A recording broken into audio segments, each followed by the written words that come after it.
அனைவருக்கும்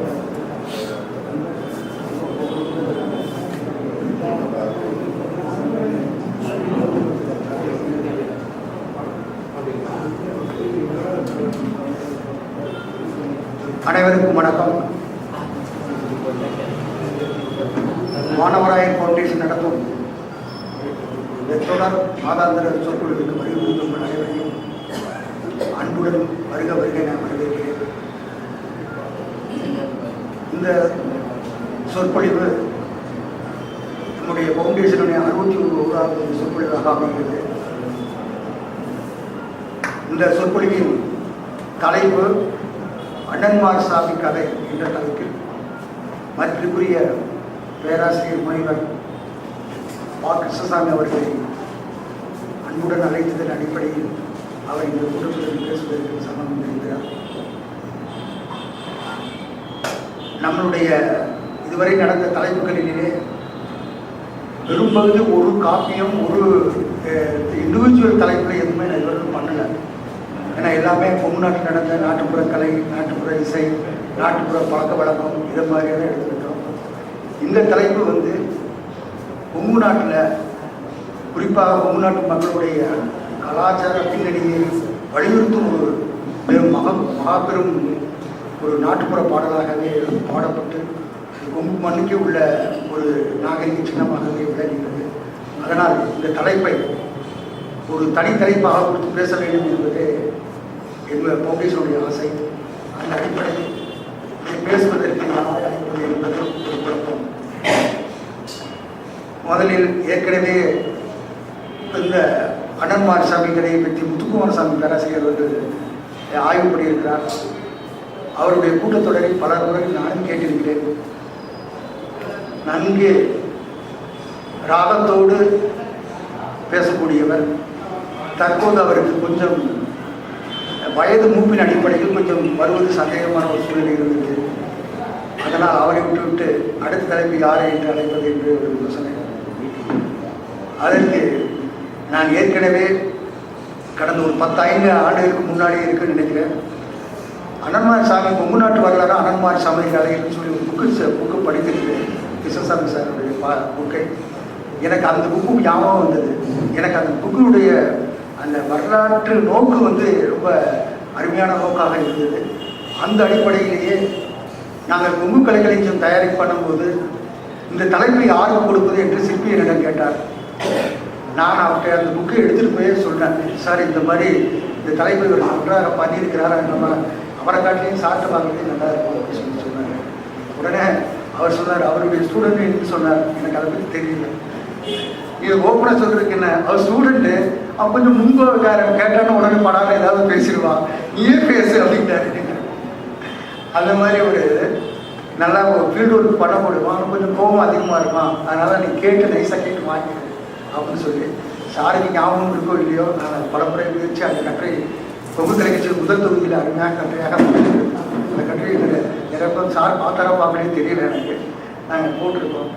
அதனால் சார் தான் சரியான தலைப்பை பேசுவதற்கு சரியான என்று முடிவு செய்து அங்கே இங்கேயும் தேடி மதிப்புக்குரிய பழனி சுப்பிரமணியன் அவர்களிடம் என்னுடைய சாருடைய ஃபோன் நம்பரை வாங்கி அப்புறம் அவர் மூலியமாக கேட்ட உடனே மறுப்பு சொல்லாமல் வருகிறேன், பேச வருகிறேன் என்று கூறினார். ஏன்னால் சார் இருக்குது பெங்களூர். இன்னைக்கு பக்கத்து ஊரில் ஈரோட்டில் இருந்துட்டு இல்லை பழனியில் இருந்துகிட்டே வர்றதுக்கு நிறைய பேர் தயங்குறாங்க. சார் அந்த பேசிட்டு அதை சாயந்தர நேரத்தில் பேசி நாங்கள் வீடு திருப்புறது வச்சிருப்போம். அப்படிங்கிற சூழ்நிலையில் பேராசிரியர் நான் கேட்ட உடனே வருகிறேன் கண்டிப்பாக அப்படின்னு வானவராயர் ஃபவுண்டேஷன் கட்சியில் பேசுவதற்கு எனக்கு ஒரு சந்தர்ப்பத்தை நான் பயன்படுத்திக் கொள்கிறேன் என்று கூறினார். அவர் வருவதற்கு உங்கள் சார்பாகவும் ஃபவுண்டேஷன் சார்பாகவும் நன்றியை தெரிவித்துக் கொள்கிறேன். நாட்டுப்புற இந்த காப்பியங்களை பற்றி, அதில் அண்ணன்மார்சாமி காப்பியத்தை பற்றி வரலாற்று நோக்கில் முதலில் ஆய்வு செய்தவர் மதிப்புக்குரிய பேராசிரியர் அவர்கள். அவர் அது மட்டுமல்ல, நாட்டுப்புற கலையிலே முனைவர் பட்டம் பெற்றிருந்தாலும் சிறுகதை தொகுப்பு வெளியிட்டிருக்கிறார், கவிதை தொகுப்பு வெளியிட்டிருக்கிறார். அதை விட முக்கியமானது ஒரு நல்ல டிரான்ஸ்லேட்டர். சாகித்ய அகாடமியுடைய மொழிபெயர்ப்புக்கான சாகித்ய அகாடமி விருது பெற்றவர். அந்த அளவிற்கு அவர் நம்ம கூட்டத்தொடரில் வருகை பொழுது பேசுவதற்கு சம்மதம் கொடுத்த அவருக்கும் உங்கள் வருகின்ற அவர்களுக்கும் நன்றி வணக்கம் வெளியே முடிக்கிறேன். நன்றி வணக்கம்.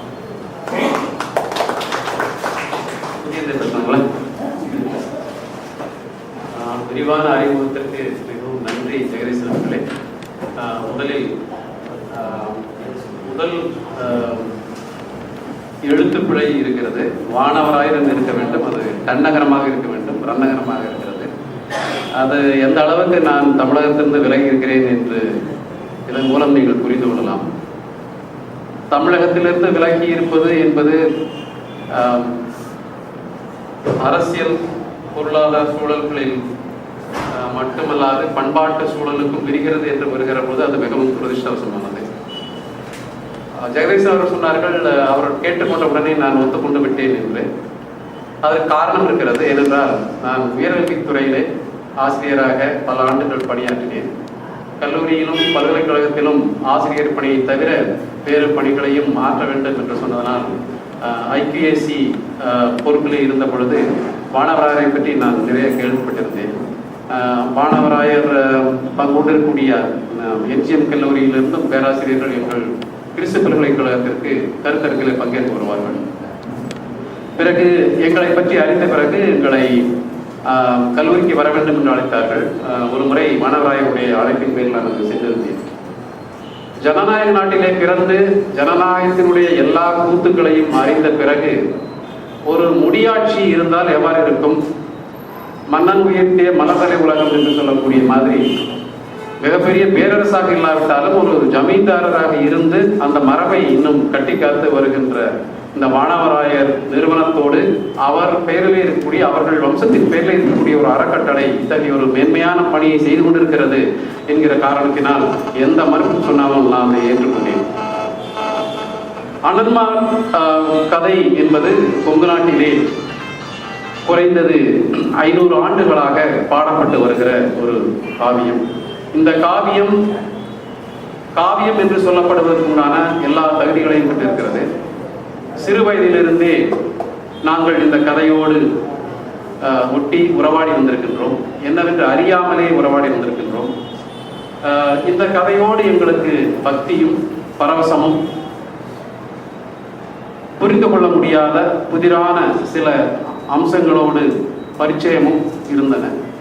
அதிலும் குறிப்பாக சிறு வயதிலேயே இந்த படுகளம் நிகழ்த்தப்படுகிற பொழுதும் பன்றி வேட்டை நடக்கிற பொழுதும் அந்த ஊர் முழுவதும் இருக்கக்கூடிய அந்த பய உணர்ச்சி, பக்தி உணர்ச்சி என்பது எந்த அளவுக்கு விரிந்தது என்பதையும் நாங்கள் அறிந்திருந்தோம். இன்று கூட எனது அண்ணன் மகள் இங்குதான் இருக்கிறார்கள். அவர்கள் வீட்டில் தான் நான் தங்கியிருக்கிறேன். சொன்னார்கள், அந்த நம் பணியாளர் வீட்டில் நடக்கிற அந்த கதையாக ஒவ்வொரு சமூகத்திற்கும் ஒவ்வொரு இனக்குழுவிற்கும் இப்படியான ஒரு கலை வடிவம் உண்டு. அது சாதி சார்ந்ததாக கூட இருக்கலாம். கேரளத்திலே கதகளி என்பது செவியல் கலையாக இருக்கிற பொழுது தெய்யம் என்பது அங்க இருக்கக்கூடிய ஈழ மக்களுடைய கலையாக இருக்கிறது. கர்நாடகத்திலே யட்சகானம் என்பது ஒரு செவியல் கலையாக இருக்கிற பொழுது அங்கேயே கம்சாலே என்கிற நாட்டார் கலையும் இருக்கிறது. உணர்வோடு ஒன்றி போன இந்த காப்பியத்தை நான் மறுபடியும் கேட்பது என்பதும், எங்கள் ஊருக்கு மிக அருகிலேயே தேவனாம்பாளையம் என்கிற ஊரில் ஒரு அண்ணன்மார் பாட்டு கலைஞர் பல ஆண்டுகளாக வாழ்ந்து வருவதும், இந்த கதையோடு தொடர்புபடுத்தி கொங்கு நாட்டினுடைய வரலாறு மரபு என்பதை புரிந்து கொள்ளவும் இதை நோக்கி நான் சில ஆய்வுகளை மேற்கொண்டேன். எனது முனைவர் பட்டத்திற்காக இந்த காப்பியத்தையும் கர்நாடகத்தில் இருக்கக்கூடிய மாதேஸ்வரன் கதை என்கிற காப்பியத்தையும் நான் அறிந்தேன். இரண்டும் அடிப்படையிலே வெவ்வேறு காப்பியங்கள் என்றாலும் ஒரு கட்டத்திலே இவை இணைந்தன என்று சொல்லுகிற பொழுது தென்னாட்டிலே சைவமயமாக்கல் என்பது மிக தீவிரமாக புகுத்தப்பட்ட பொழுது மாதேஸ்வரன் கதை என்பது அந்த வைதிக வழிபட்ட சைவமயமாக்கம் என்கிற ஆதிக்கத்திற்கு ஓரளவுக்கு அடிபணிந்தது என்றால், அண்ணன்மாரையர் என்பது அந்த தீவிர சைவமயமாக்கலுக்கு அடிபணியாமல் தன்னுடைய தனித்த அடையாளத்தை காத்து கொண்டது என்று என்னால் உணர முடிந்தது. அதற்கான தரவுகளையும் சேகரித்து நான் ஐம்பற்றினை சேர்த்திருந்தேன். இது 2000ஆம் ஆண்டுக்கு முற்பட்டது.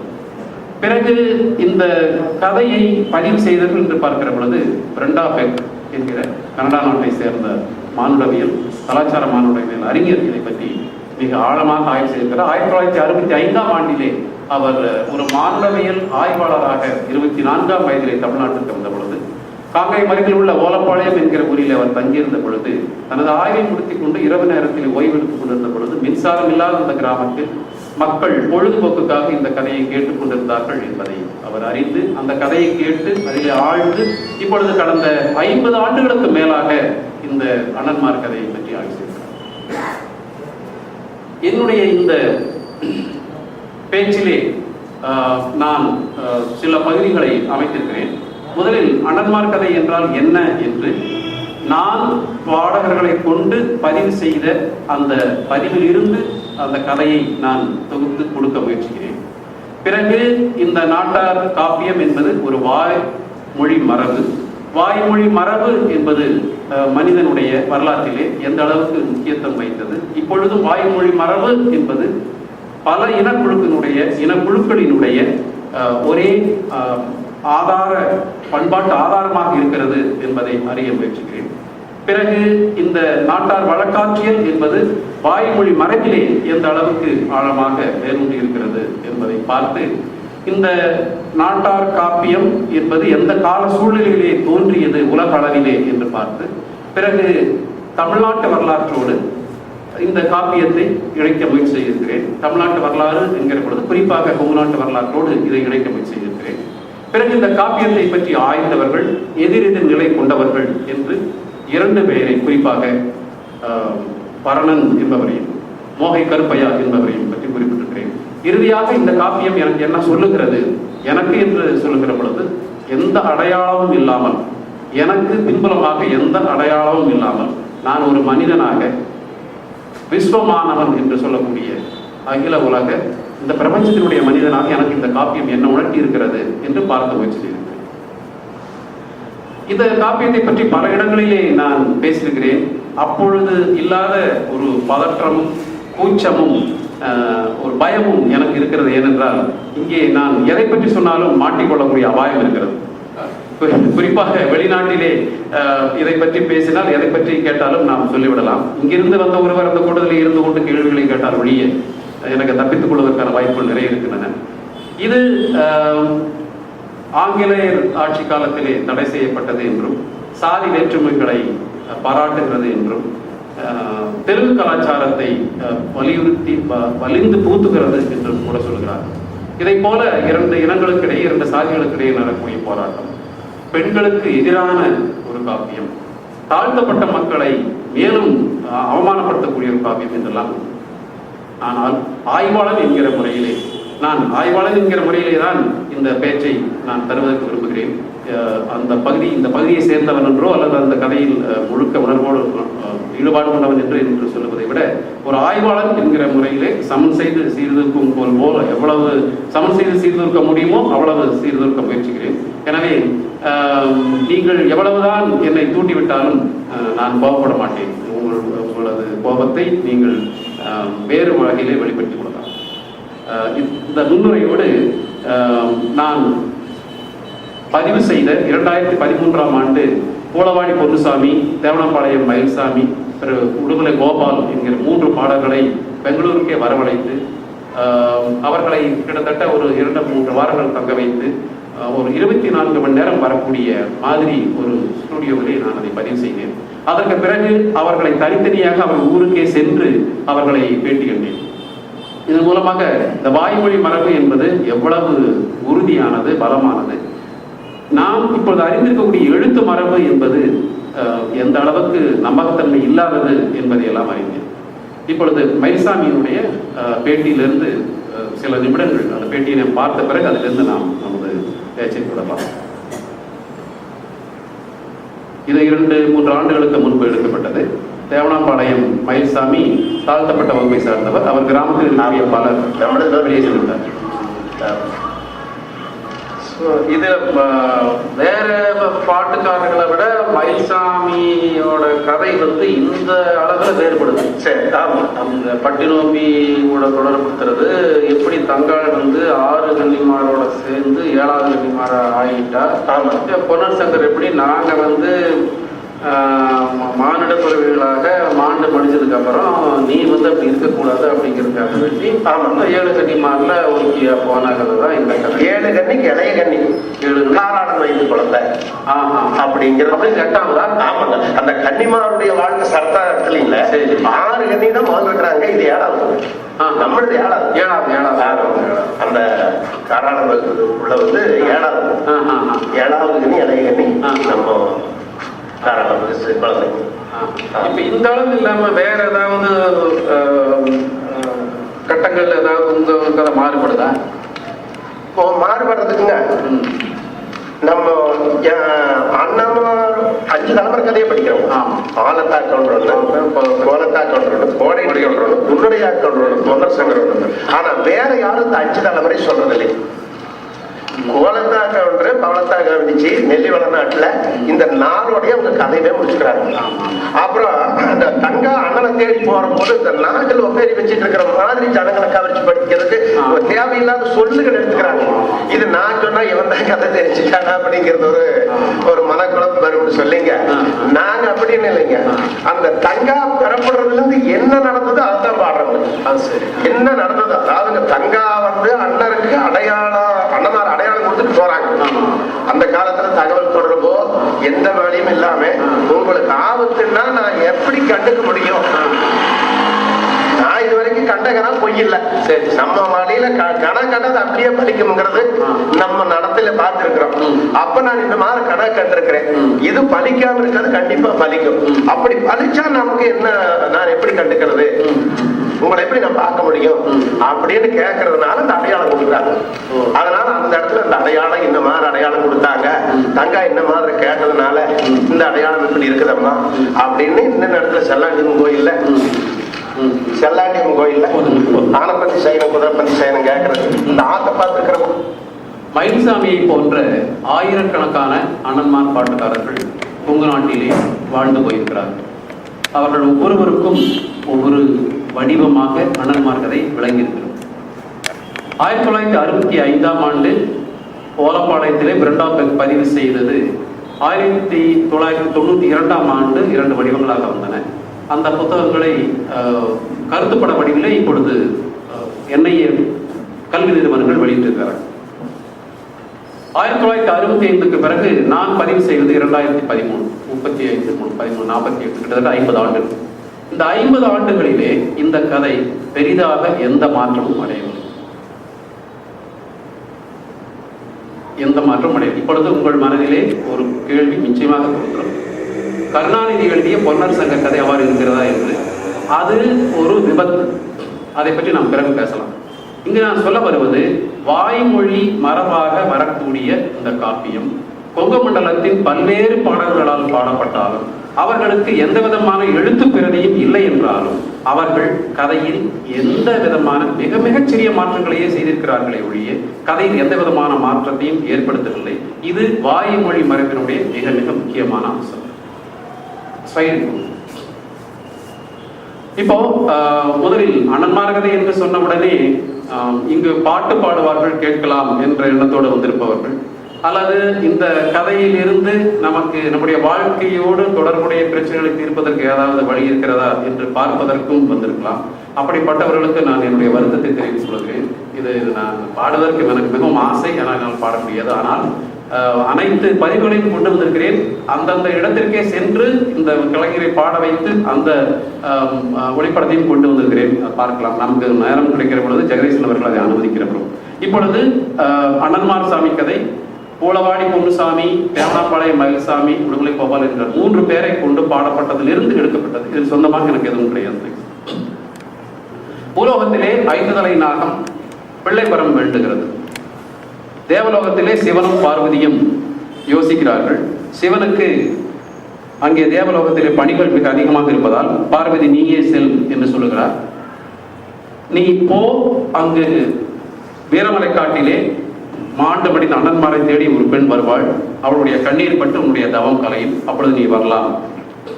அப்பொழுது அச்சில்லா பூந்தியரில் ஆணியில்லா சப்பரத்தில் பார்வதி வருகிறாள். பெரிய காண்டி என்கிற பெயர் நாட்டார் வழக்காற்றிலிருந்து எடுக்கப்பட்டது. இந்த அண்ணன்மார் கதையை ஆய்வு செய்த பிரண்டாபிக் அவர்கள் தனது முதல் ஆய்விலே ஒரு முக்கியமான கருத்தை சொன்னார்.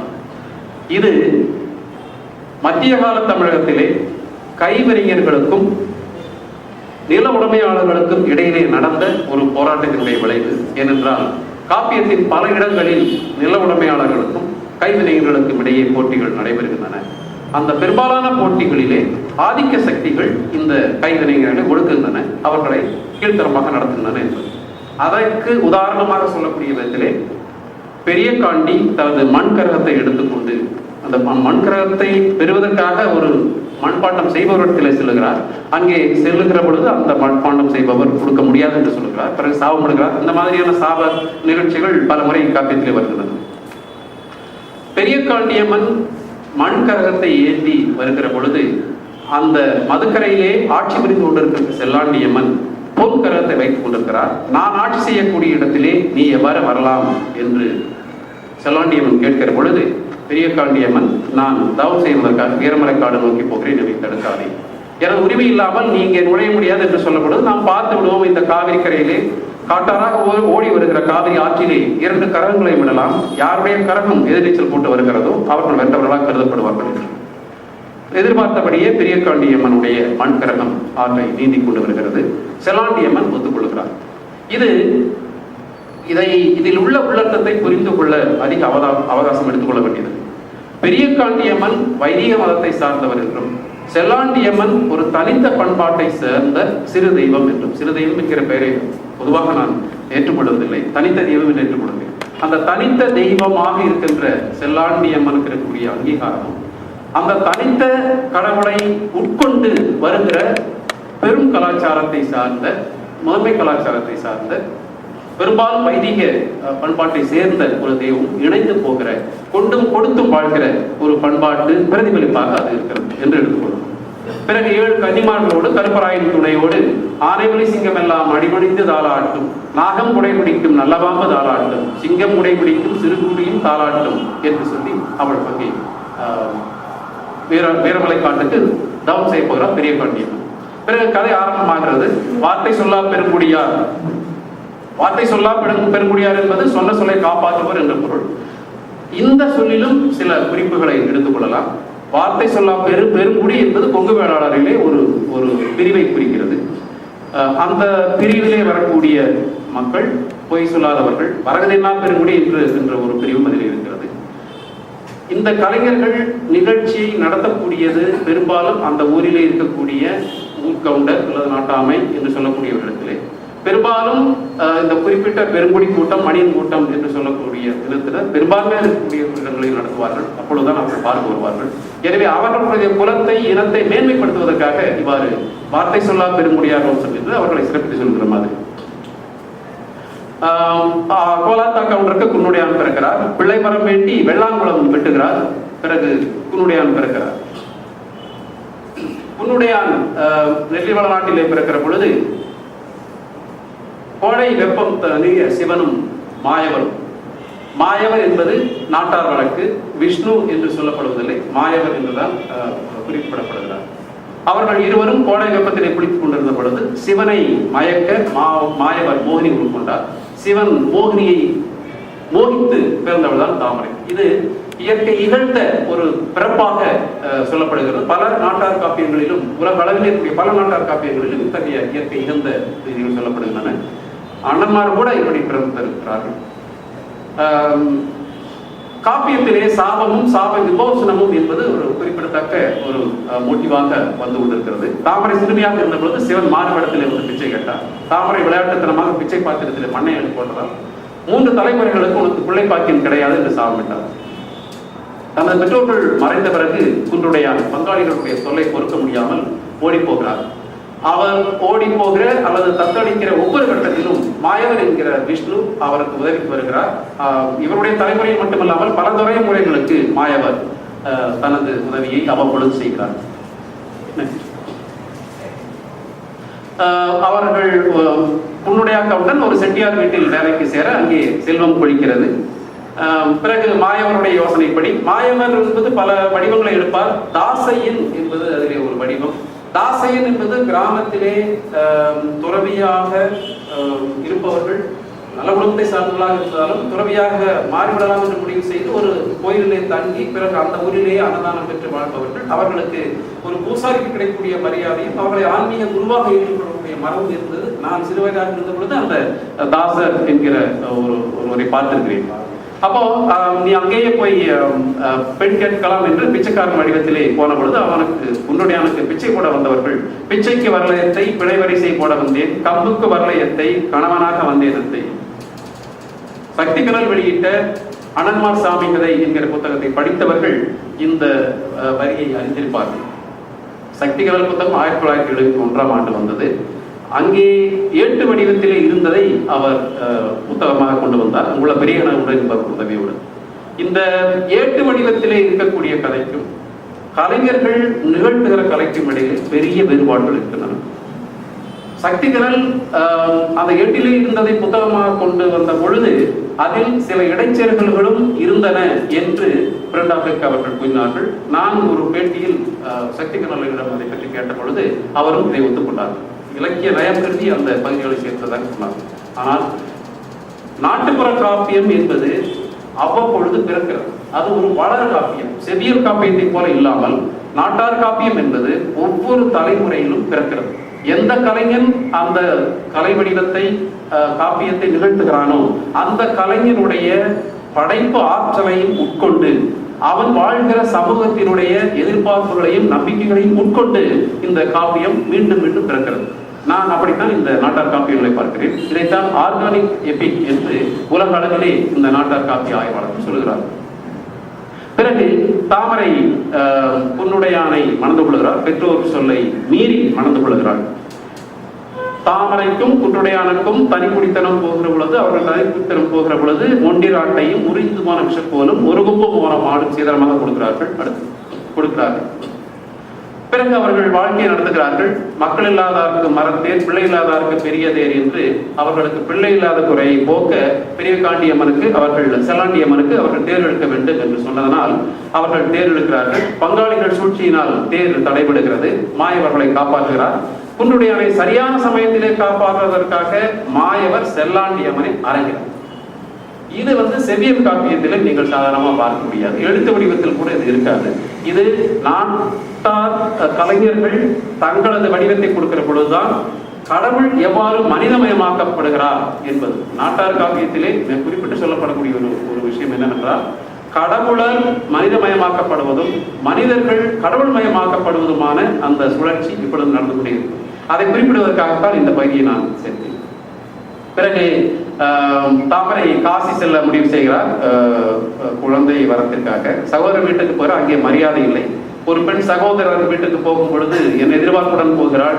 கணவன் தடுத்தும் கூட போகிறாள். அங்கு உங்கவல்லே திங்கவல்லே உடுக்கத்துயிர் சேர்க்கவல்லே, சின்ன மதினியரே சிறியா திருமுகமே, பெரிய மதினியரே பேசா திருமுகமே என்று சொல்லிவிட்டு அங்கு பிறந்த 2 பெண் குழந்தைகளை, பச்சாயி பவளாயி என்று 2 பெண் குழந்தைகளை தனக்கு பிறக்க போகிற மக்களுக்காக திருமணம் செய்து கொள்ள வேண்டும் என்று நினைத்து முடிவு செய்து அந்த பெண்கள் இருவரையும் கல்லாக செய்து விடுகிறார்.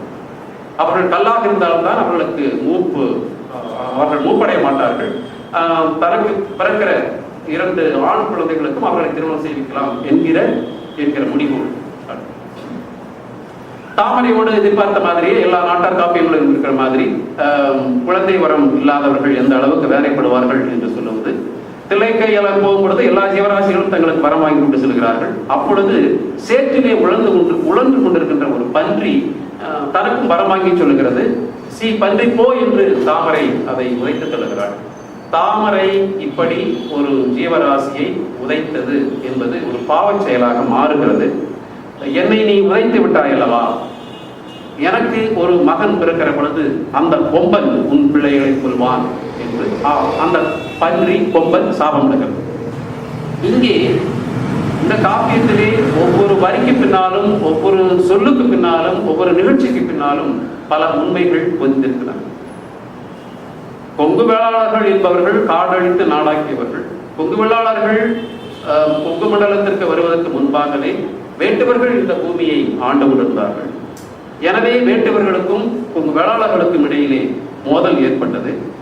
இயற்கையோடு இயைந்த வாழ்வு வாழக்கூடிய வேட்டுவர்கள், எல்லா ஜீவராசிகளுக்கும் அடைக்கலம் கொடுத்து அவர்களிடம் அன்பு காட்டி அவர்களை தங்களுக்குள் ஒருவராகவே வைத்து போற்றி இருந்த இந்த வேட்டுவர்களுக்கு எதிராக இந்த வேளாளர்கள் வந்த பொழுது ஒரு ஜீவராசியாகிய சாதாரண ஜீவராசியாக பன்றி சாபமடைகிறது. எந்த அளவுக்கு அவர்கள் வாழ்க்கையை இந்த பன்றியினுடைய சாபம் தாக்குகிறது என்பது இதன் மூலம்.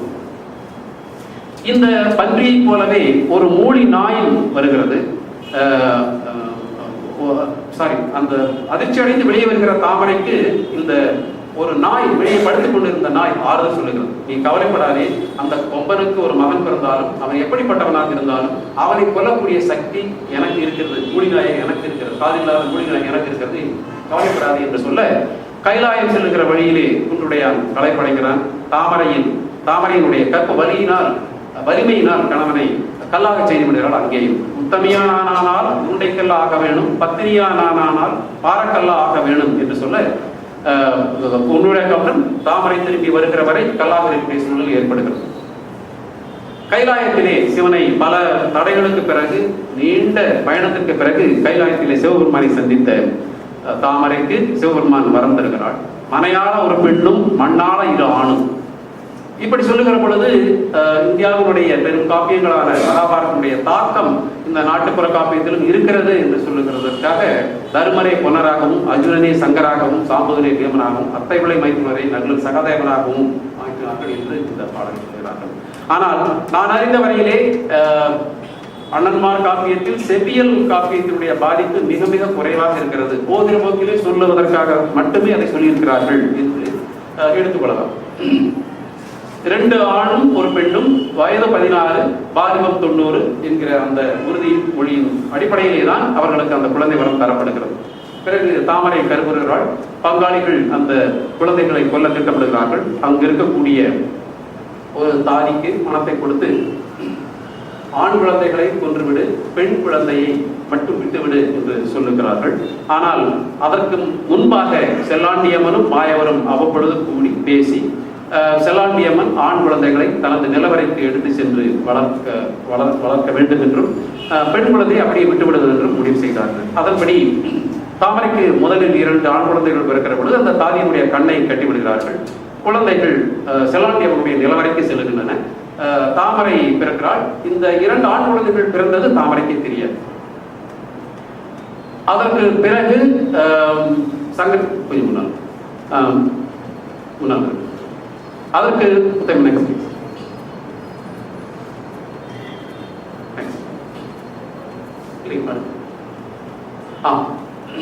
பிறகு நிலவரையில் வளர்க்கிறார்கள். சிறிது காலம் கழித்து குழந்தைகளை செல்லாண்டியம்மன் கொண்டு வந்து விடுகிறார். இப்பொழுதுதான் நிலவரையில் வளர்ந்து கொண்டிருக்கின்ற குழந்தைகள் பள்ளிக்கூடம் போகிறார்கள். பள்ளிக்கூடத்திலே உனது தந்தை பெயர் என்ன என்று கேட்டால் அவர்களுக்கு சொல்ல தெரியவில்லை. எனது தந்தை பெயர் அறியவில்லை என்கிற சாபம் அவர்களுக்கு வேண்டாம் என்று சொல்லி செல்லாண்டியம்மன் அந்த குழந்தைகளை அனுப்புகிறார். சங்குரைத்து பால் வளர்த்து சங்கர்னு பெயர் வச்சு, பொன்னுரைச்சு பால் வளர்த்து பொன்னர்னு பெயர் வச்சு என்று சங்கர் பொன்னர் என்கிற பெயர் அவர்களுக்கு கிடைக்கிறது. அடுத்து அதில் கூட நாயகர்கள் இந்த கதை ஒரு வீரயுக காப்பியம் அல்ல.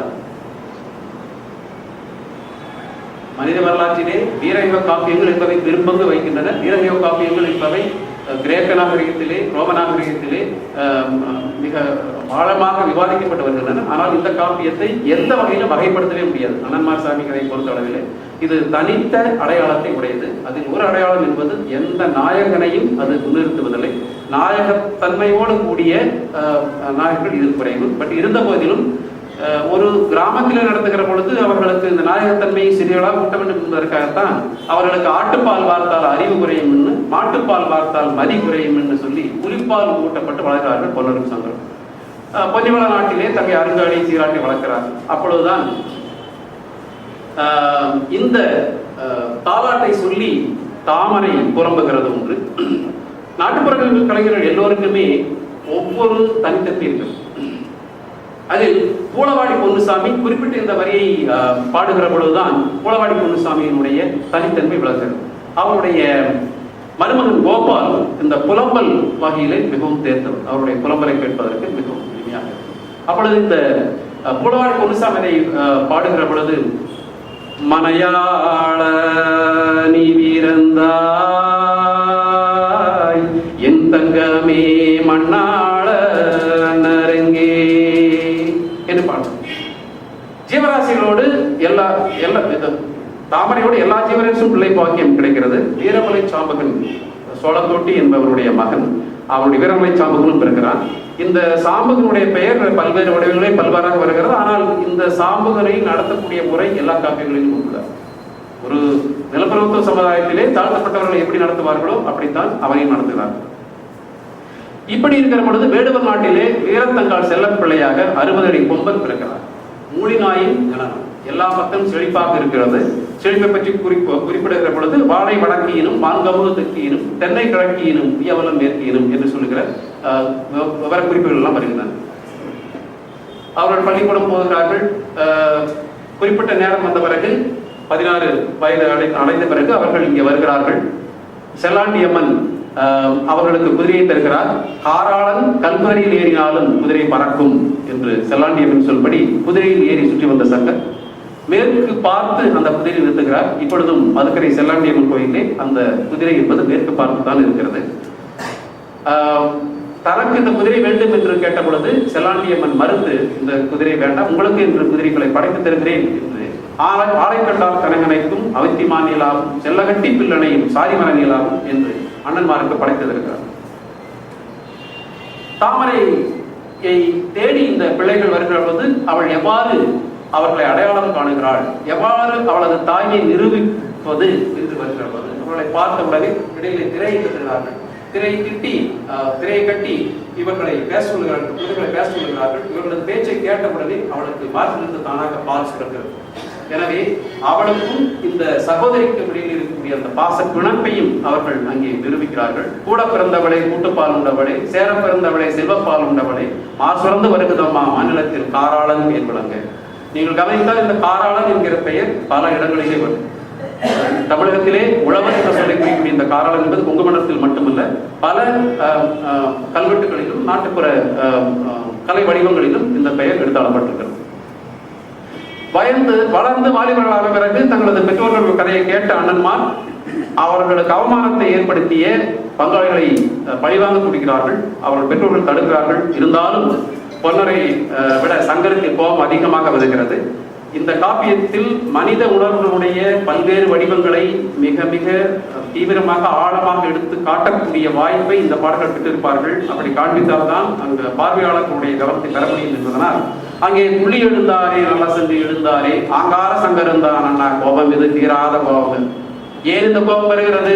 நாடு இருக்க நகர இருக்க நாமாண்ட மண் இருக்க ஊர் இருக்க உறவு இருக்க உற்ற சனம் தான் இருக்க நமக்கு இப்படி ஒரு நிலைமை ஏற்பட்டது இல்லையா? எனவே அவர்களை பழி வாங்க வேண்டும் என்று சொன்னதனால் அவர்களை பழி வாங்குகிறார்கள். அதற்கு பிறகு இந்த மூவருடைய பிறப்பை சிறப்பிப்பதற்காக, குறிப்பாக தங்கை அருக்காணியினுடைய பிறப்பை சிறப்பிப்பதற்காக தங்கம் பனிமயிலி தனிப்புறவி தங்காயி அண்ணனுக்கு நேர் பிறந்த அருக்காணி நல்ல தங்கம் பட்டூரு கோட்டையிலே பாங்கான முழு மண்டபம் பட்டூரு மண்டபத்தில் பாங்கான ஊஞ்சலிலே பார்த்து கொள்ள தாரிமார் பச்சனாமரி மகள் குப்பாயி தாரிக்கெல்லாம் தாரி என்று அவர்களை தங்காயி அருக்காணி மிக செல்லமாக பார்த்துக் கொள்கிறார். பங்காளிகளை அடுத்து நொறுக்கிய பிறகு பங்காளிகள் தலைவர் காளியிடம் போய் பிரார்த்திக்கிறார்.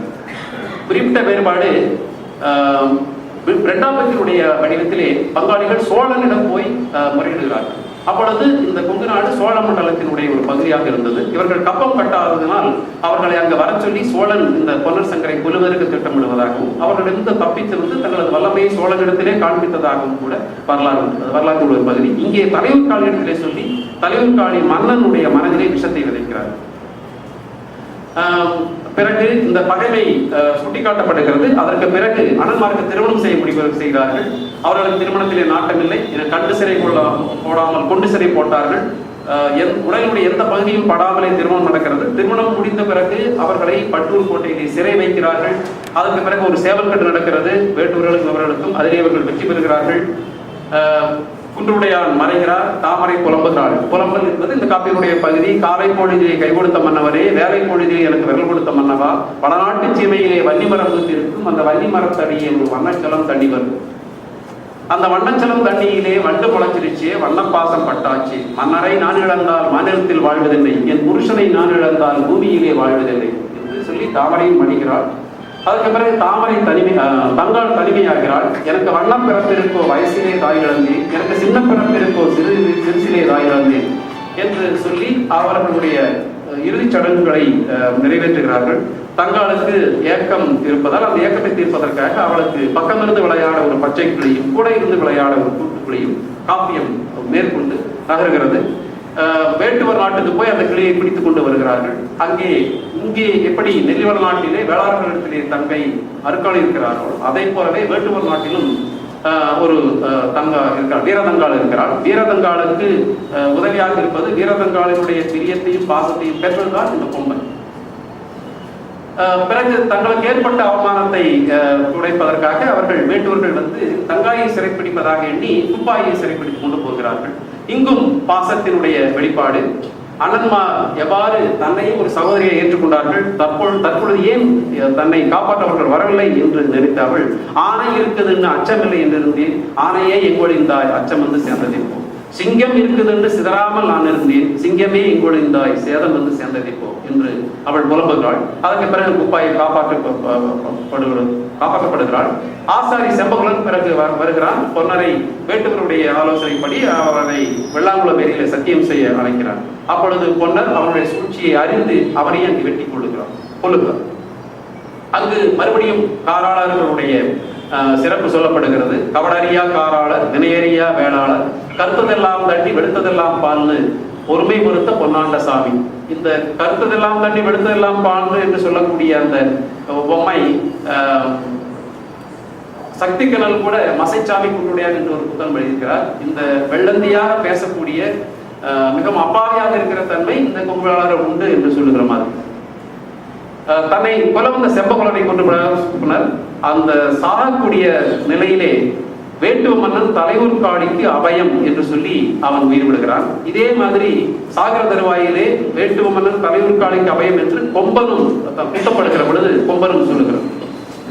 அப்பொழுது கொம்பன் எவ்வாறு வளநாட்டில் புகுந்து பயிரை அழிக்க திட்டமிடுகிறார், அந்த கொம்பனுக்கு எவ்வாறு அறிவுரை சொல்லப்படுகிறது என்று சொல்லும் பொழுது, கண்ணநாடு போனாலும் காராள நாடு போகாதே, பண்ணின்னு கண்டால் பங்குகடி போடுவார்கள், கொம்பனின்னு கண்டால் கூறுகடி போடுவார்கள், வேளாளன் காட்டிலே வேலி எட்டி பார்க்காதே, காராளன் காட்டிலே கடலைதுன்னு பார்க்காதே என்று சொல்லுகிற பொழுது அவள் இருவருக்கும் எந்த அளவுக்கு இந்த விரோதம் இருக்கிறது என்பதை சுட்டிக்காட்டுகிறார். பிறகு வனபத்திரகாளி கொம்பனை வீழ்த்திய பொழுது அவளால் தாங்கிக் கொள்ள முடியலை. தனது சகோதரர் 1000 பேர் இருந்தும் கூட வெறும் 2 சகோதரர்களை வைத்துக் கொண்டு தங்காய்க்கு எந்த அளவுக்கு பாசமும் மரியாதையும் இருக்கிறதோ அந்த அளவுக்கு தனக்கு ஏன் கிடைக்காமல் போனது என்று அவள் வேதனைப்படுகிறாள். அதை வெளிப்படுத்தும் செய்கிறாள். மடியிலே அரிசி கட்டி மங்காம உன்னை நான் வளர்த்து, கொம்பா மடியிலே மங்காம நான் வளர்த்து, மடியரிசி கணக்குதுன்னு வழியெல்லாம் சூறையிட்டேன் என்று கொம்பன் மேல் ஒரு பாசத்தை வெளிப்படுத்துகிறாள். இதில் கூட தங்காளுக்கும் கிளி கிடைக்கிறது, அவளும் கிளியை பிரியமா பார்த்துக் கொள்கிறாள். ஆனால் வீரதங்காள் எந்த அளவுக்கு இந்த கொம்பன் மேல் ஆசை வைத்திருந்தாள், பிரியம் வைத்திருந்தாள் என்பது அந்த அளவுக்கு தங்காயை வேறு ஜீவராசிகளிடம் பறவைகளிடமோ விலங்குகளிடமோ வைத்துக் கொள்ளவில்லை என்பது மறுபடியும் இந்த வேட்டுவர் வேளாளர் என்கிற அந்த பிரிவினைக்கு வித்திடுகிறது. பிறகு பன்றி வேட்டை. தங்காள் சொல்லுகிறாள், நீங்கள் போக வேண்டாம் என்று சொல்லுகிறாள். எங்க அண்ணாதி அண்ணருக்கு அதிக வரம் பெற்றவர்கள், சண்டைக்கு சமந்திருக்க சங்கரு பொன்னருமே, அண்ணான வீதியிலே வரும்போது ஒரு வேசி எண்ணிப்பட்டிருக்கும், வீதியிலே நீங்க தடத்திலே வரும்போது தாசி எண்ணிப்பட்டிருக்கும் என்றெல்லாம் சொல்லி அவள் அதை தடுக்க முயற்சிக்கிறாள். ஆனா நீங்க வேட்டைக்கு முன்னு போனாலும் இந்த வீரமரை காட்டிலே தான், வேட்டைக்குன்னு போனாலும் வீடு வந்து சேவிங்கன்னு அண்ணா உங்களுக்கு வெளித்தட்டு ஆளாத்தி வீதியிலே வச்சிருப்பேன். நான் பொழுதோட கண்டகனா பொன்னருக்காகாது, நான் சாயங்காலம் கண்டகனா சங்கருக்காகாது. ஒரு மாவாவி அண்ணர்களே, மரத்தால் ஒளிந்திருந்து மாவாவி போடக்கண்டேன், கல்லால் ஒளிந்திருந்து கனவேடன் போடக்கண்டேன் என்று சொல்லுகிறாள். இருந்தாலும் பன்றி குத்தல் நடைபெறுகிறது. பன்றி குத்தப்பட்டு சாகிற பொழுது தலைவர் காளிக்கு அபயம் என்று அந்த பன்றியும் சொல்லுகிறது. அண்ணன்மாருடைய காலம் முடிந்து விட்டது. வயது 16, வாலிபம் 90. மாயவர் ஒரு மலர் விடுகிறார். அண்ணன்மாரை மாயவர் விஷ்ணு கொள்ளுவதில்லை. அண்ணன்மாருக்கு அவர்கள் இந்த பூலோகத்திற்கு வந்த பருவம் முடிந்து விட்டது என்று நினைவூட்டுவதற்காக ஒரு மலர் அம்பு விடுகிறார்.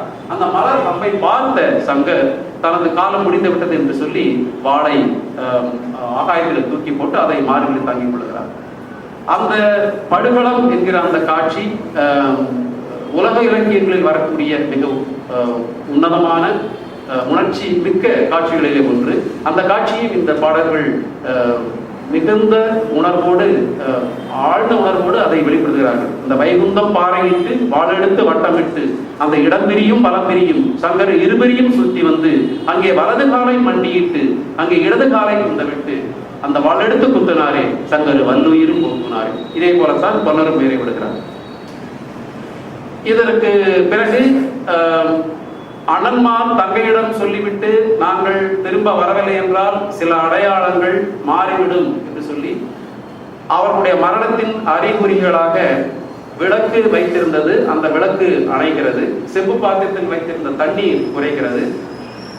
தட்டிலே கிண்ணத்தில் வைத்திருக்கக்கூடிய சந்தனம் காய்ந்து விடுகிறது. மல்லிகைப்பூ வாடுகிறது. 7 எலுமிச்சை கனிகள் 7 திசைகளிலே ஓடுகின்றன. 7 திருக்கரகங்கள் இட்டாகின்றன. தலைமேட்டில் வைத்திருந்த எலுமிச்சங்கனி கால்மேட்டுக்கு வருகிறது. தங்காள் நிலவை உணர்ந்து கொள்கிறாள். அவர்கள் இறந்து விட்டார்கள் என்பதை அறிந்து இனி அவர்களுக்கு கருமம் செய்வதற்காக அந்நியரை போய் அழைக்கின்றாள். அன்னிமார் எப்படி வருவார்கள்? அன்னிமாரின் வாழ்க்கை பற்றி தனக்கு தெரியாது என்று தங்காள் சொல்லுகிறாள். இது புரிந்து கொள்ள முடியாத ஒரு நிகழ்ச்சி. அதே அரண்மனையில் இருந்து வாழ்கிற ஒரு பெண் அவர்களுக்கு ஏற்பட்ட நிலைமையை அறியாமல் எப்படி இருந்திருக்கலாம் என்று சொல்வதற்காக நாட்டாரை போல நீங்கள் நலம் பெற்றீர் என்றிருந்தேன், ஊராரை போல உத்திருப்பேன் என்றிருந்தேன் என்று சொல்லி விதவைகளாக அவர்களை விட்டுவிட அவளால் முடியவில்லை. நல்லவன் கொண்டாட்டி நாடெல்லாம் தெரியறாளே, வல்லவன் கொண்டாட்டி வழியெல்லாம் தெரியறாளே என்று நினைத்து அவர்கள் அப்படி இருக்க தேவையில்லை என்று சொல்லி அவர்களை கோட்டையோடு அரண்மனையோடு எரிப்பதை தவிர வேறு வழியில்லை என்று அறிந்து பத்தினியானால் இந்த பட்டூர் கோட்டை பற்றி எறிய வேண்டும், உத்தமியானால் இந்த பட்டூர் கோட்டை ஓங்கி எறிய வேண்டும் என்று அவர்களை எரித்து விடுகிறாள். இது தொடர்பாக பாடல்கள் சில நிகழ்ச்சிகள் சொல்கிறார்கள். அவர்கள் எரிகிற பொழுது அவர்களுடைய தாலியும் அவர்கள் முந்தானியும் எரியாமல் இருக்கும். அது அவர்களுடைய கற்பை பறைசாற்றுவதற்காக, வெளிப்படுத்துவதற்காக என்று. இறுதியாக தங்காள் புலம்பல் வருகிறது. அண்ணன்மார்சாமி கதையை பொறுத்த அளவிலே இந்த தங்காள் புலம்பல் என்பது ஒரு மிக முக்கியமான நிகழ்வாக கருதப்படுகிறது. இந்த புலம்பல் உலக புலம்பல் வகையிலே வைத்து பார்க்கக்கூடிய அளவுக்கு மிகுந்த முக்கியத்துவம் வாய்ந்தது. பல்லாக்கு போனதிடம் பாதை தெரியலையே, இருக்கப்பட்டது 8,000 பறக்கப்பட்டது 12,000 ஜீவராசிகளும் அவளோடு அழுதன.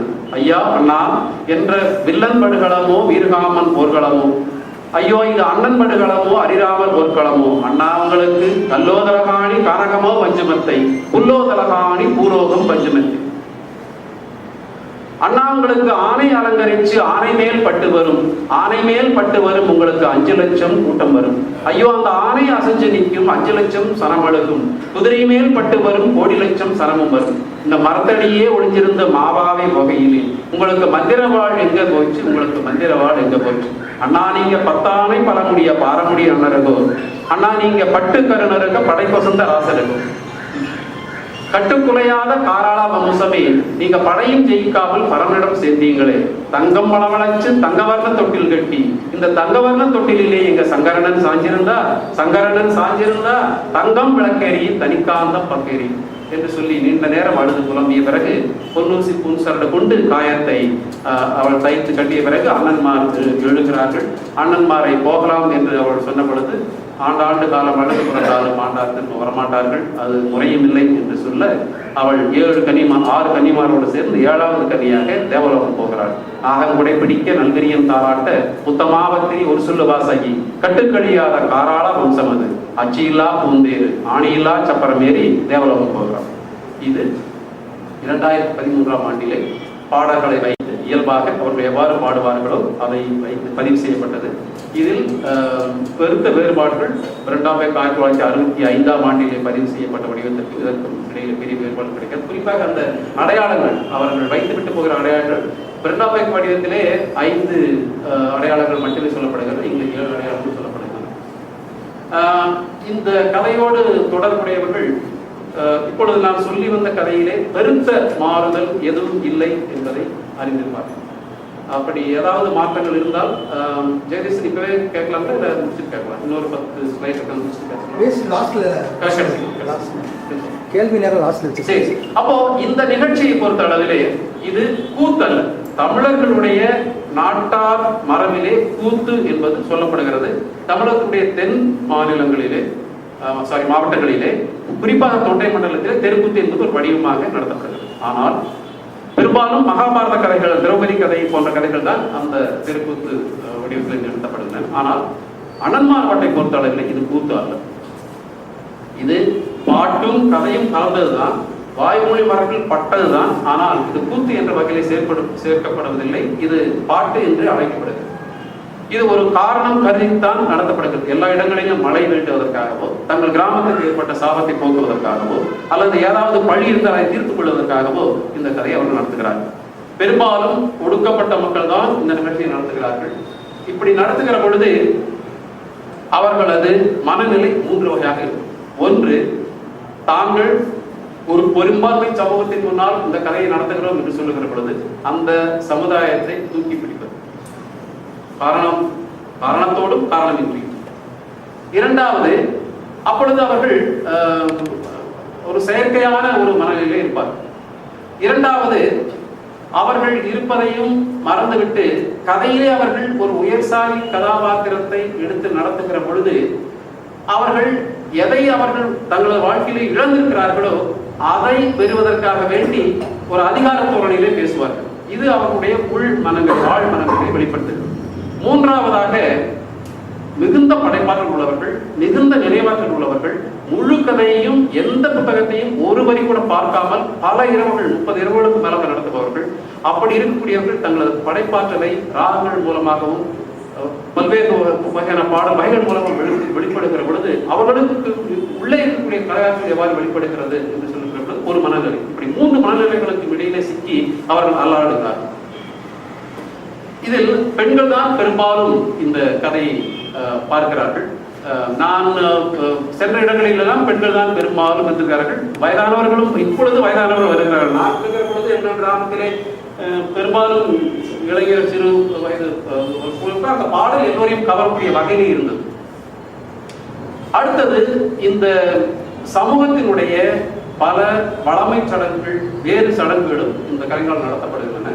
அந்த கதையில் வரக்கூடிய ஒவ்வொரு நிகழ்விலும் அந்த சமூகத்தோடு தொடர்புடைய சடங்குகள் விரிவாக நடத்தப்படுகின்றன. எனவே பார்வையாளர்களோடு கொண்டும் கொடுத்து வளர்க்கிற ஒரு பாக்கு இதில் இருக்கிறது. தாலாட்டு, சிந்து, கும்மி, புறம்பல் போன்ற வடிவங்களிலே இதை பாடுகிறார்கள்.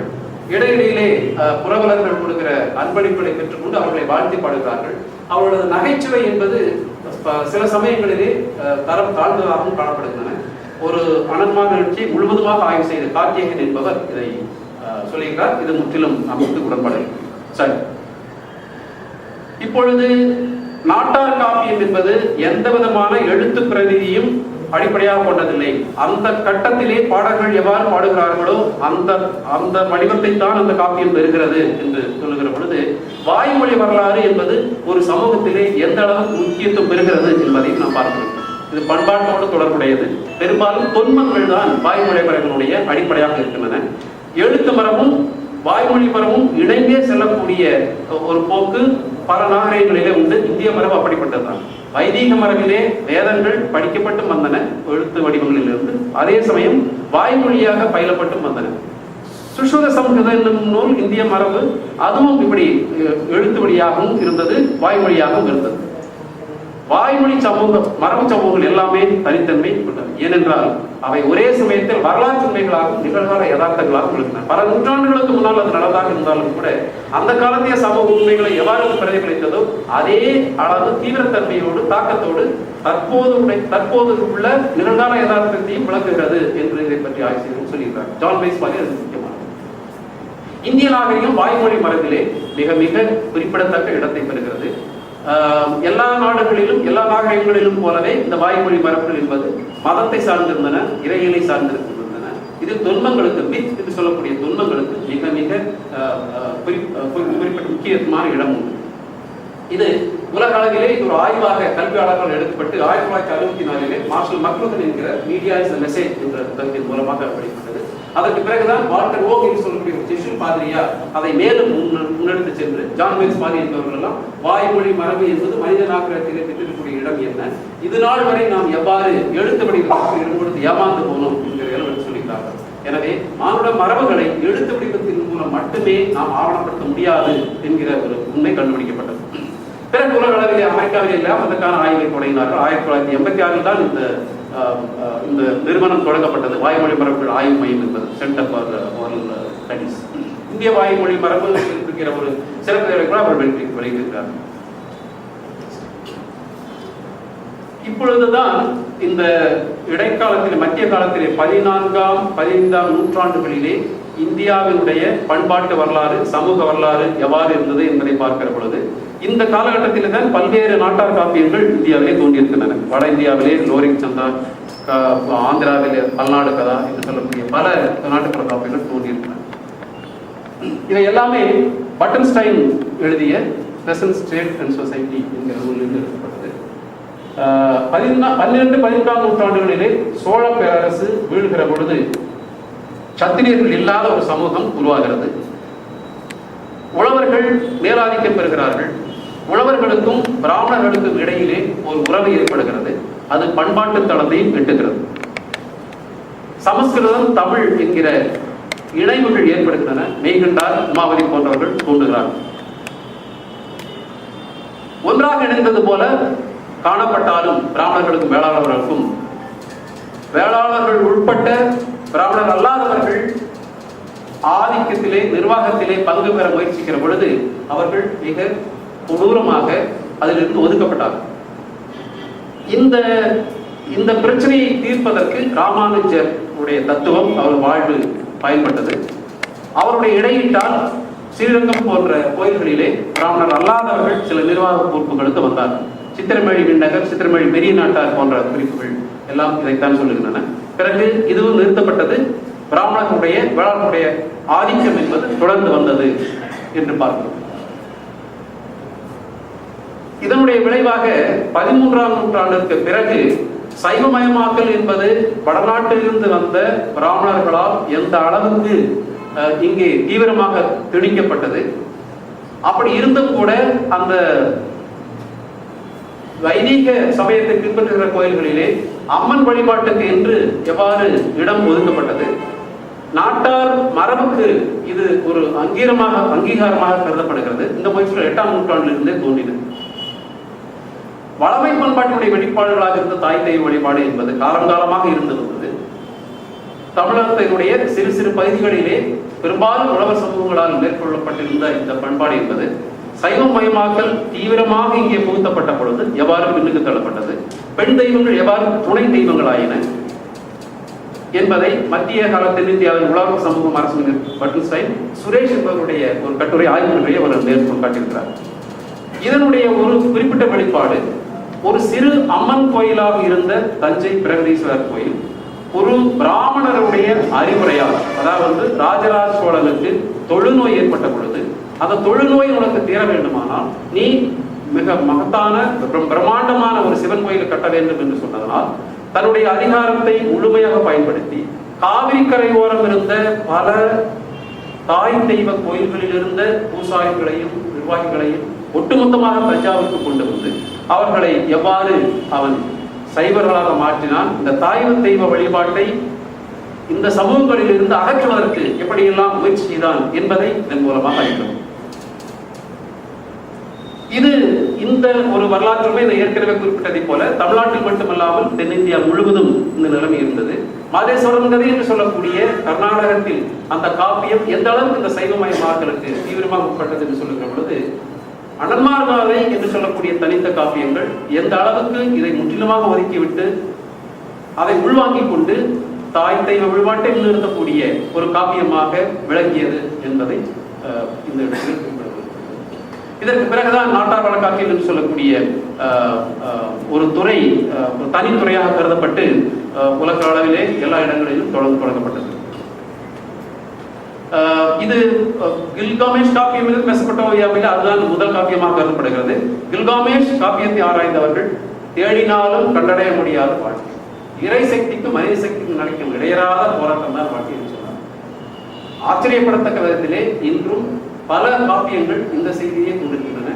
ஒரு அளவிலே பார்த்தால் அனன்மார் காப்பியமும் இதைத்தான் மீண்டும் வலியுறுத்துகிறது. இது ஒரு நாட்டார் காப்பியம் என்பது எந்த அளவுக்கு ஆழமான பாதிப்பை ஏற்படுத்தலாம், தாக்கத்தை ஏற்படுத்தலாம் என்பதற்கு உதாரணமாக ஸ்காண்டினேவிய நாடுகளில் ஒன்றான பின்லாந்து நாட்டிலே ஒரு மருத்துவர் தனது மருத்துவ படிக்காக பல்வேறு இடங்களுக்கும் சென்ற பொழுது இந்த கலேவரா என்கிற காப்பியம் இதே அன்னமார் பாட்டை போலவே பாடிக்கொண்டிருந்ததை கண்டார். அவர் பல வடிவங்களை சேகரித்து இறுதியாக இந்த கலேவரா என்கிற காப்பியத்தை வெளியிட்டார். பின்லாந்து நாடு என்பது ஸ்வீடன் நாட்டுக்கும் ரஷ்ய நாட்டுக்கும் காலனி நாடாக பல ஆண்டுகளாக இருந்தது. பண்பாட்டு அளவிலும் அவர்கள் இந்த இரண்டு நாடுகளுடைய நாகரிகத்தை ஏற்றுக்கொள்ள வேண்டிய நிர்பந்தத்துக்கு ஆளாகி இருந்தார்கள். அந்த ஆதிக்கத்திலிருந்து விடுதலை பெறுவதற்கு, அவர்களது தேசிய உணர்வுகளை தட்டி எழுப்புவதற்கு, அவர்களுக்கு தாங்கள் ஒரு தேசிய இனம் என்கிற அடையாளத்தை பெறுவதற்கு இந்த கலேவரா என்கிற காப்பியம் உதவியது. இந்த கலேவரா காப்பியத்தை அது கண்டுபிடிக்கப்பட்ட நாளை தேசிய நாளாக இப்பொழுதும் கொண்டாடுகிறார்கள். கலேவரா இன்ஸ்டிடியூட் என்கிற ஒரு நிறுவனத்தை நிறுவி அதன் மூலமாக பல ஆய்வுகளை நடத்துகிறார்கள். எனக்கு அந்த பின்லாந்து நாட்டினுடைய ருத்து நகரத்துக்கு செல்லக்கூடிய வாய்ப்பு கிடைத்தது. அன்னன்மார்சாமி கதை என்பது ஒரு வாழ்வு காப்பியம். இப்பொழுதும் கலைஞர்கள் அதை பாடுகிறார்கள், மக்கள் அதை கேட்கிறார்கள். அதனுடைய பாதிப்பு என்பது சடங்குகள் வழியாக, திருவிழாக்கள் வழியாக, அவர்கள் எடுத்து நடத்தக்கூடிய மரபுகள் வழியாக வெளிப்படுகிறது. ஆனால் அங்கே கலேவாலா காப்பியத்தை பாடக்கூடியவர்கள் மிக மிக அரிது. நாங்கள் போயிருந்த பொழுது கருத்தரங்களை பாடுவதற்காக எங்கிருந்தோ தேடி பிடித்துக் கொண்டு ஒரு பெண்ணை கொண்டு வந்தார்கள். அந்த பெண் பாடியது மிக மிக சாதாரணமாக இருந்தது. இது நான் ஏன் சொல்கிறேன் என்றால், இப்பொழுதும் கூட நமது வாய்மொழி மரபுகளை, அது நல்லதாக இருக்கிறதோ கெட்டதாக இருக்கிறதோ, வாய்மொழி மரபுகளை நாம் இப்பொழுது காப்பாற்றி வந்திருக்கிறோம். நமது நாகரிகத்தினுடைய, நமது பண்பாட்டினுடைய ஒரு எச்சமாக, மிக மிக மிக முக்கியமான ஒரு பகுதியாக எந்த அளவுக்கு இருக்கிறது, அதை நாம் எவ்வாறு போற்றி பாதுகாக்க வேண்டும் என்பதற்காக நான் சொன்னேன். இந்த அன்னன்மார் காப்பியத்தை ஆராய்ச்சி செய்தவர்களை நான் சொன்னேன். பிரெண்டா பெக் 1965 இதை பதிவு செய்தார். அவர் இந்த காப்பியத்தை இந்த இத்தனை ஆண்டு காலமாக அவர் இன்னும் கூட அதில் ஈடுபட்டிருக்கிறார். நவம்பர் இங்கு கூட ஒரு சொற்பொழிவை அவர் நிகழ்த்தினார்கள். அது துரதிர்ஷ்டவசமாக எனக்கு தெரியாமல் போய்விட்டது. இப்பொழுது அவர் நவம்பரில் டெல்லிக்கு வரப்போகிறார். வாழ்க்கை சுழற்சி மையமானது. வானுலக சக்திகள் பூலோக மக்களை ஈர்க்கின்றன. வளமானதுதான் வாழ்க்கை, மக்கள் வாழ்க்கை. தன்னலம் கொண்ட மனிதர்கள் அழிவை கொண்டு வருகிறார்கள். வான் சக்திகள் மனிதர்களையும் காலத்தையும் தூய்மையாக்குகின்றன. புது யுகம் பிறக்கிறது. இதுவும் தெரியும். இதுதான் 50 ஆண்டுகளாக இந்த காப்பியத்தை மீண்டும் மீண்டும் கேட்டு படித்து ஆய்வு செய்து பிரெண்டா பெக் கொடுத்த உண்மை. பிரெண்டா பெக் அவர் கனடா சமுதாயத்தை சார்ந்தவர். அவர் வருகிற பொழுது என்னை பார்க்க வரும்போது நான் கவுன்சி ஒதுக்கணும் என்று சொல்லி சேலை அணிவதையும் அவர் வழக்கமாக கொண்டிருக்கிறார்.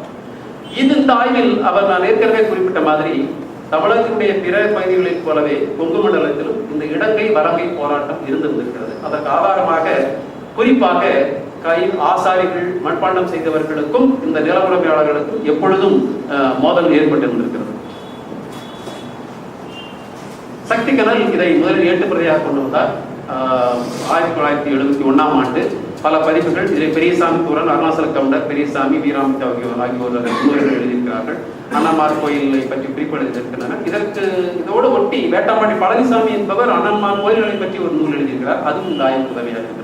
நான் ஏற்கனவே குறிப்பிட்டது போல நாம் சக்தின நூலிலே பல இளைஞர்களும் இருக்கிறார். இளவரசு என்பவர் அந்த வட்டத்தை சார்ந்தவர். மணப்பாறை வட்டம், கவுண்டப்பட்டி என்கிற காராளம் பகுதியை சார்ந்தவர். இந்த இரண்டு சொற்கள் ஊர் பெயர்களை ஆராய்பவர்கள் இதை சொல்லுவார்கள். ஐயா பூர்ணன் அவர்கள் எல்லாம் இதை பற்றி ஆராய்ந்திருப்பார்கள். சமீபத்திலே நான் எம்ஜி ராமச்சந்திரன் அவர்களுடைய தாய் கிராமம் இப்பொழுது சிதிலமடைந்திருக்கிறது, அதை கவனிப்பவர் யாரும் இல்லை என்கிற ஒரு குறிப்பை செய்தித்தாள்களை படித்தேன். அந்த இடத்திற்கு பெயர் கவுண்டத்தரா இருக்கு. மலையாள நாட்டிலே இந்த பெயர் எவ்வாறு வந்தது என்று யோசித்துக் கொண்டிருந்த பொழுது புலவர் ராசு எழுதிய எம்ஜிஆர் ஒரு தமிழர் என்கிற புத்தகத்திலே பாலக்காட்டு பகுதியிலே வசிக்கக்கூடிய இப்பொழுது இருக்கக்கூடிய மன்றாடியார் என்பவர்கள் கோபிசெட்டிப்பாளையத்திலிருந்து குடியேறியவர்கள் காலப்போக்கில் அவர்கள் நாயகர்களாக மாறிவிட்டார்கள் என்று சொல்லுவதற்கு ஆதாரமாக அவர் இதை அறிந்தாரா என்னவோ தெரியாது. இந்த கவுண்டத்தரா என்கிற பெயர் வேறு வழியிலே வகையிலே வருவதற்கு வாய்ப்பே கிடையாது.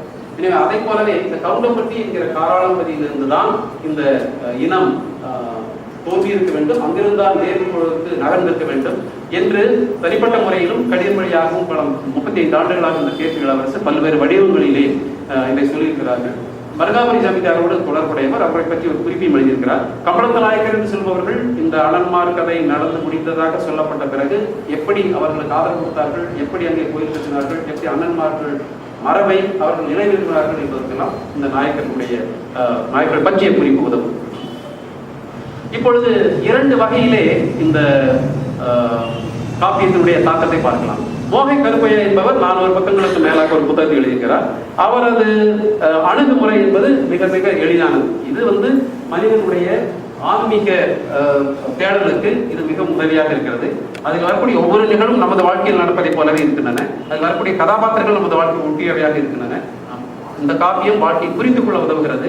அனுபவித்து வாழ்வதற்கு காப்பியம் உதவுகிறது. ஆனால் பகுத்தறிவு வழி வந்த பெரியாரின் சீடராகிய பரணன் என்பவர் மிக விரிவாக இதை பற்றி எழுதியிருக்கிறார். அவர் பல காரணங்களை இந்த காப்பியத்துக்கு எதிராக சொல்லுகிறார். ஒன்று, இது சாதியை தூண்டக்கூடிய கதை. துரதிருஷ்டவசமாக இவர் தனது ஆதாரத்திற்கு எடுத்துக் கொள்ளக்கூடியது எழுத்து வடிவம், அதிலும் குறிப்பாக சக்திகள் வெளியிட்ட புத்தகம். அதன் மூலமாக இது சாதியை தூண்டக்கூடிய ஒரு கதை என்று சொல்லுகிறார். பிச்சன் என்பவன் நாயக்கர் காலத்தில் இங்கு குடியேறியவன். தனது தெலுங்கு மரபையும் பழக்க வழக்கங்களையும் உயர்த்தி பிடித்தானே தவிர தமிழ் புலங்களை உயர்த்தவில்லை. இது பெரும்பாலும் நாயக்கர் கால பழக்க வழக்கங்களை புராண இதிகாச நிகழ்ச்சியை போலவே இருக்கிறது. வெள்ளையராட்சியில் இது தடை செய்யப்பட்டது. வேட்டுவரும் வேளாளரும் சிற்றரசர்கள் அல்ல, அவர்கள் அதிகாரிகள் மட்டுமே. நாயக்கர் காலத்தில் குடியேறிய பட்ராசி இனத்தை சார்ந்தவன் பிச்சன். பொன்னர் திருமணத்தில் வைணவ தாக்கம் இருக்கிறது. இந்த கதைகள் எல்லாம் அழுகி நாரி போய் குமற்றல் வரும் தன்மையிலேயே உள்ளன. கிபி 1450க்கும் 75க்கும் இடையில நடந்த சிறு கதை 11,000 அடிகளிலே பெருக்கி காட்டியிருக்கிறார் பிச்சன். பொன்னர் சங்கர் திருமணத்திலே அர்கானின் இணைச்சீர் இல்லை. இணைச்சீர் இல்லாத ஒரு பொங்கு வெள்ளாளர் திருமணம் எவ்வாறு இருக்கும்? வடநாட்டிலே இரத்த கற்கள் கிடக்கின்றன. அவை போர்க்களத்திலே பொன்னரும் சங்கரும் சிந்திய ரத்தத்தின் அடையாளங்கள் தான் என்று சொல்கிறார்கள். அங்கு ஒரு இரும்பு தொழிற்சாலை இருந்தது. அதில் கழிவாக ஆன அந்த கூழ் இரும்புகள் தான் இரத்த கற்களாக கருதப்படுகின்றன. மற்றபடி அதற்கு சம்பந்தம் இல்லை. பொன்னர் சங்கர் இந்த அளவுக்கு சிறப்பிக்கப்படுகிறார்கள் என்றால், அணை கட்டி அந்த பகுதி பல்வேறு விதமான மக்களுக்கு பயனளித்த காளிங்கராயருக்கு ஏன் இந்த சிறப்பை கொடுப்பதில்லை? இது சாதி சண்டையில் 2 இனங்களுக்கு இடையிலே எல்லை காரணமாக இடத்தை பிரித்துக் கொள்வதற்காக நடந்தது. இதற்கு நமது விடை என்னவென்றால், எல்லா நாகரிகங்களிலும் துன்பங்கள் உண்டு. அனன்மார் கதையிலே பல துன்பங்கள் எடுத்தாளப்பட்டிருக்கின்றன. இந்த துன்பங்கள் அடிப்படையிலே மதத்தை சார்ந்தவை, அந்தந்த சமூக மரபுகளை சார்ந்தவை. மனிதன் எப்பொழுதும் நிகழ்கால யதார்த்தத்தில் தப்பிப்பதற்காக மாயாலோகத்திலே சஞ்சரிக்க முயற்சி செய்கிறான். இந்த பாகுபலியிலிருந்து ஹாரி பாட்டரிலிருந்து எல்லாமே அத்தகைய வெளிப்பாடுகள். துன்பங்கள் என்று சொல்லப்படுவை ஒரு சமூகத்தினுடைய பண்பாட்டு உண்மைகள், உளவியல் உண்மைகள் என்பவைகளை எடுத்து காட்டுகின்றன. பல நிகழ்ச்சிகளின் மூலமாக பல நாகரிகங்களுக்கு இந்த துன்பங்களே மூலமாக இருந்திருக்கின்றன. சில துன்பங்கள் சடங்குகளாக மாறுகின்றன.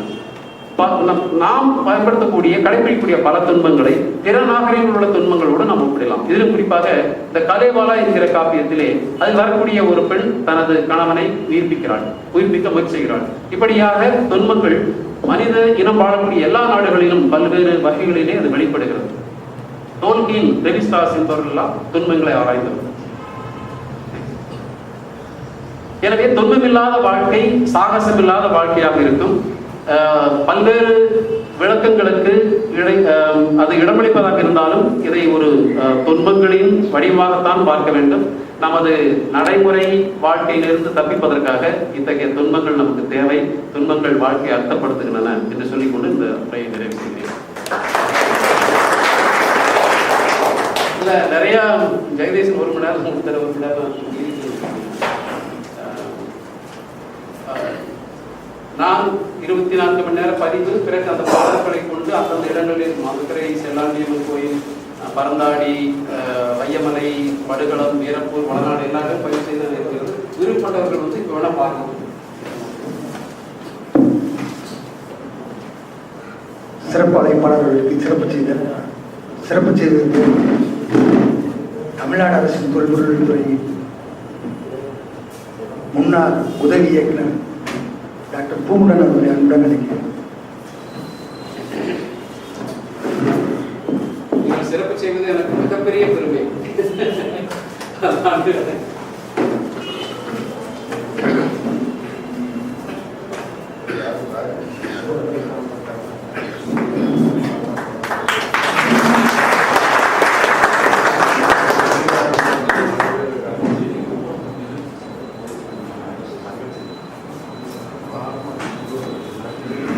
நன்றி.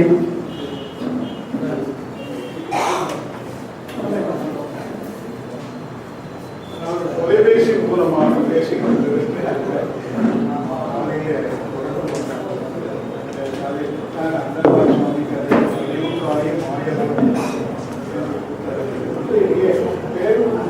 சாமி ஐயா முதல்வர் அவர் வந்து அந்த அவர் ஆய்வு பெற்றதே சொல்லியிருக்காரு. இது வந்து பாடல்கள் யாருமே வந்து அவங்களோட ஆய்வு முடியும். அதாவது அந்த மூலக்கதையில சக்திகள் தொகுப்புல வேறு படை சங்கரிப்பு அது ஒன்று படை. அதனால அது உண்மையும் பார்த்தீங்கன்னா நம்ம கலைஞர் கருணாநிதி அவர்கள் தவறாக எழுதியிருக்கார். நாவல்ல முதல் பகுதியில் சொல்றப்ப தலையூர் காலை சங்கரை கொன்றார் என்று எழுதிவிட்டார். அப்புறம் கடைசி அத்தியாயத்துல பழைய கதை அப்படின்ட்டு மாயவர் தலையூர் காலை போல வேடப்படித்து கொன்றார் என்று எழுதியிருக்கார். எப்படி தப்பிக்கிறார் இருப்பார். இன்னும் பெஞ்சாபே அம்மையாரே அவருடைய கலைஞர் கருணாநிதியை குறை சொல்லி இருக்கிறார். கன்னடா நாட்டு அம்மையார் 2 மணி நேரத்திற்கு முன்னால் அதாவது நம்ம சக்தி கிணல் ஐயா கூட எல்லாம் விவாதித்து போய்விட்டு அவர் தவறாக எழுதிவிட்டார். நான் அவருக்கு 2 புத்தகம் அனுப்பிச்சிருக்கேன்.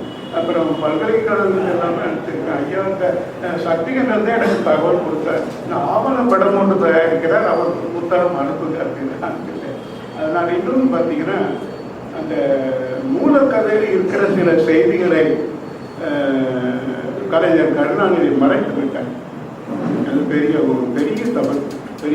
இன்னொன்று பார்த்தீங்கன்னா பொன்னன் சங்கரை எதிர்க்க முடியாத அவருடைய தாத்தா செல்லாத்தா கவுண்டர் தலையூர் காலியிடம் போய் சரணடைந்து உங்க படையை கொடுங்க, நாட்டை உங்களுக்கு தரன்னு சொல்லிட்டான் செல்லாத்தா கவுண்டர். தலையூர் காலிக்கும் நேரடியாக பகையே கிடையாது பொன்னனுக்கும் சங்கருக்கும். அதனால சிற்றரசன் போல இருந்தவன் தலையூர் காலி. இந்த செல்லாத்தா கவுண்டர் வந்து சூழ்ச்சியின் மேல இவங்கிட்ட அண்ணன் தம்பி 2 பேர்கிட்ட மந்திரவாள் இருக்கிறது. அதை இவர்களை வெல்ல முடியாது. இன்னொன்று அப்புறம் தான் தலையூர் காலி என்ன, சரி நானே சும்மா வருது, நீ படைதான வேலை எடுத்துக்கொண்டு போ அப்படின்னு சொல்லிட்டாங்க. படைக்கு தான் சண்டை. இப்ப பாரதத்தில் இப்படி கிருஷ்ணனுடைய படையும் துரியோதனன் பக்கம் இருக்கு. கிருஷ்ணனுடைய படையும் துரியோதனன் பக்கம் இருக்கு. அந்த மாதிரியான ஒரு கதை. இன்னொன்று பார்த்தீங்கன்னா பொன்னன் சங்கர், அந்த சங்கர் இருந்த உடனேயே அந்த பொன்னனுக்கு அந்த செய்தி தெரிகிறது. அந்த பொன்னன் என்ன சொல்ற, பொன்னனுக்கு ஒரு வேகம். அது அந்த அந்த படுகளத்திலிருந்து சற்று தொலைஞ்சிட்டு சென்று, நான் சொல்றது தப்பா நினைச்சுக்காதீங்க, மூலக்கதையிலே இருக்கு, அந்த சக்திகன தோன்றுதல் இருக்கு. அங்கே அந்த வீரப்பூரில் இருந்து சற்று தொலைவில்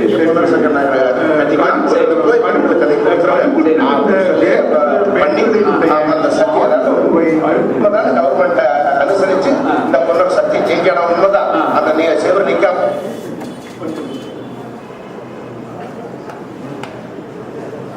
அதாவது சங்கரி இருந்த உடனேயே ஒரு கோபம் பொன்னனுக்கு அந்த படுகளத்தில் இருந்து தொலைவில் செய்து வேட்டுவ பெண்களுடைய ஆண் கருவை மறுத்து விடுகிறான்.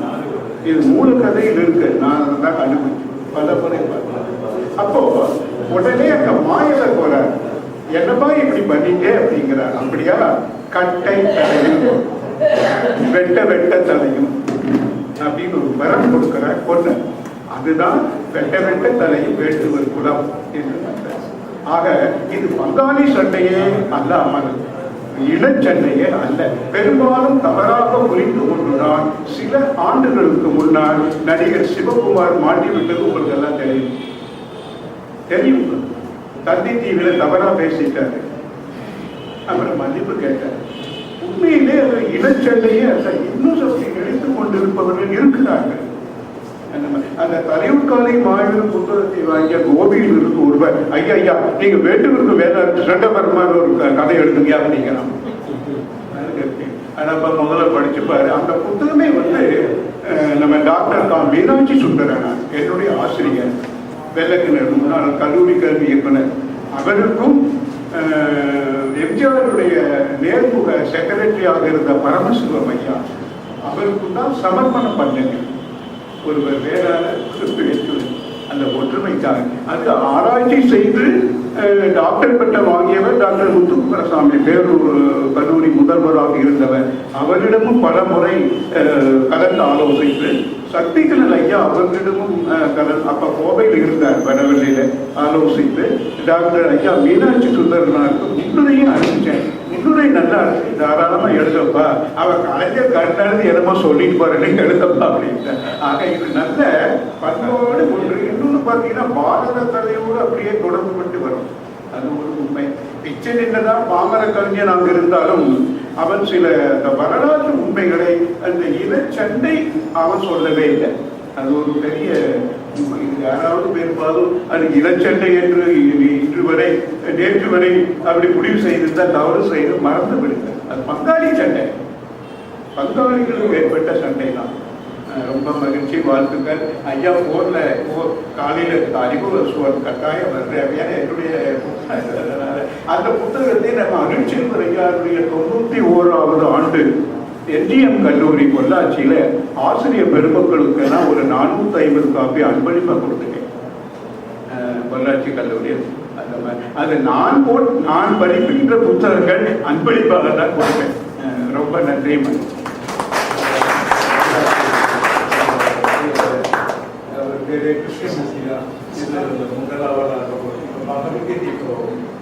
சென்ற ஆண்டு அந்த முழுக்க 700 ஸ்லோகங்களையும் கவிதை விலையில பண்ணியிருக்கேன். அவ்வளவுதான், சொந்த கருத்து இல்லை. கண்ணதாசன் கூட முயற்சி செய்ய முடியல, அறிஞர்களெல்லாம் பாராட்டியிருக்காங்க. நம்ம கோவை மெடிக்கல் சென்டர் ஐயா நல்லா பழனிசாமி வானவர் ஐயாவே கடிதமே போட்டிருக்காரு.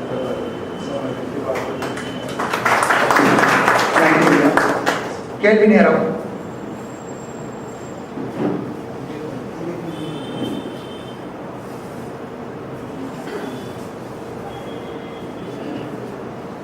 மிக அருமையான உரை.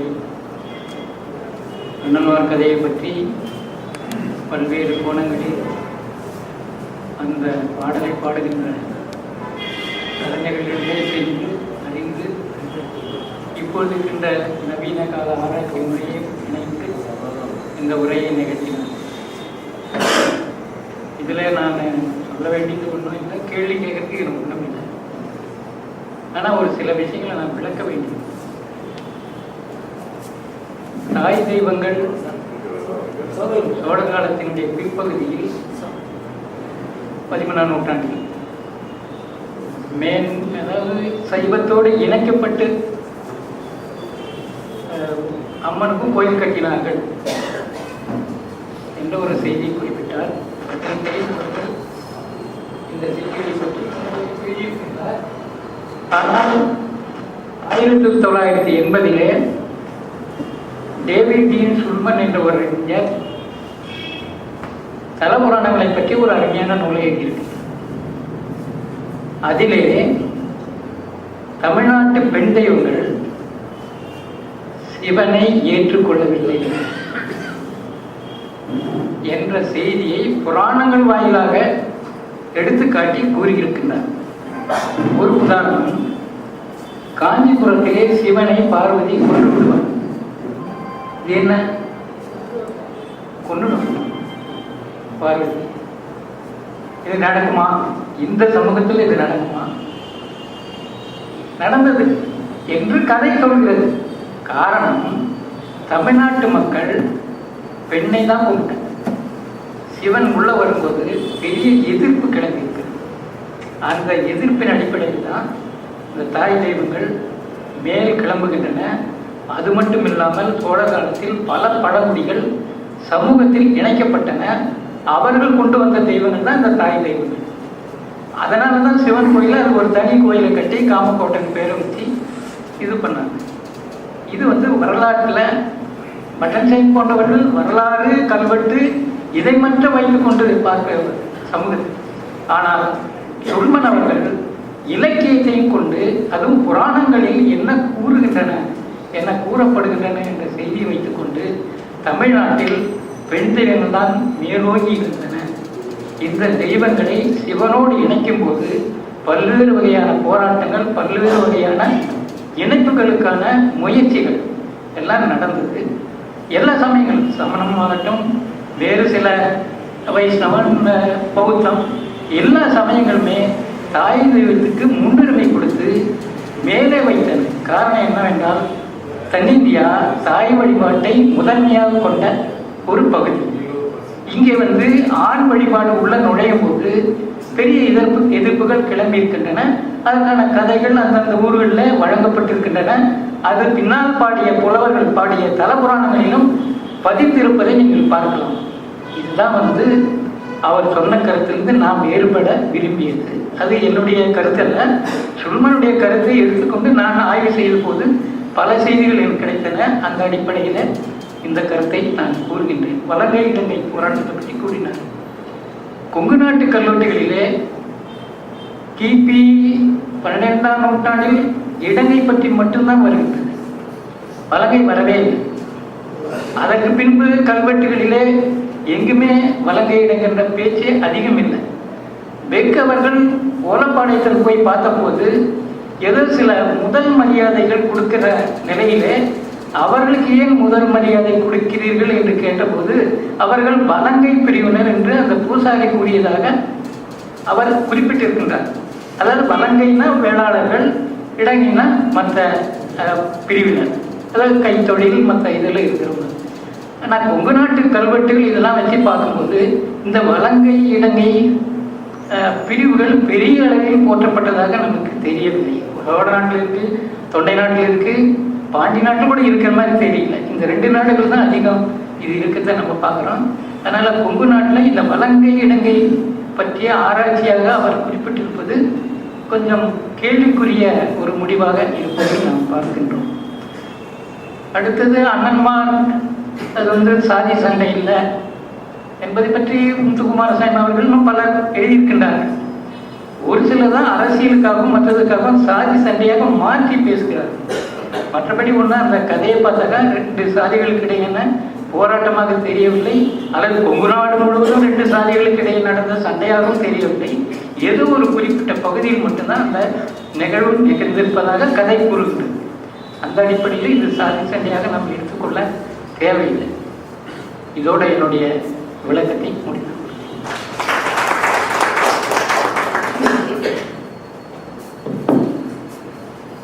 அடுத்த கேள்வி.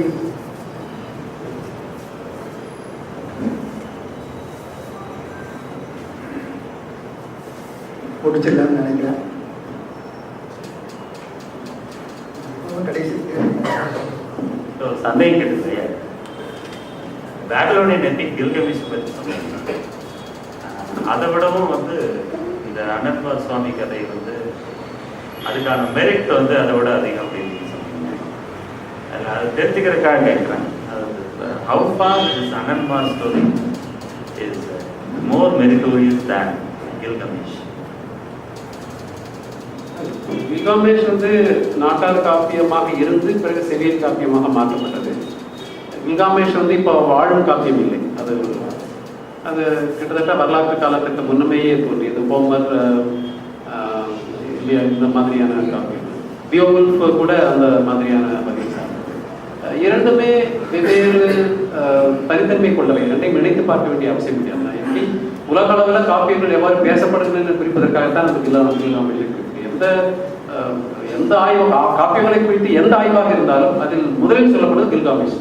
அப்போ அதுலேருந்து அதனுடைய செய்தி என்ன என்பதை மட்டும் சொன்னேன். அது இறை சக்திகளுக்கும் மானுட சக்திகளுக்கும் இடையில போராட்டம், கடைசியில் இறை சக்தியுடைய தாக்கம் அப்படின்னு அப்படி ரெண்டையும் ஒப்பிடக்கூடிய அவசியம் ஒப்பிடமாங்கிறது எனக்கு தெரியல. மற்றபடி ஐயா பூங்குன்றன் சொல்றதை நான் ஏற்றுக்கிறேன். என்னுடைய அணுகுமுறை ஆய்வு முற்றிலும் இந்த காப்பியத்தை மட்டுமே சார்ந்தது. ஏன் சில கேள்விகளை நான் எழுப்பிக் கொண்டேன். அந்த கேள்வி 2வது கவர்னருக்கு கொண்டது.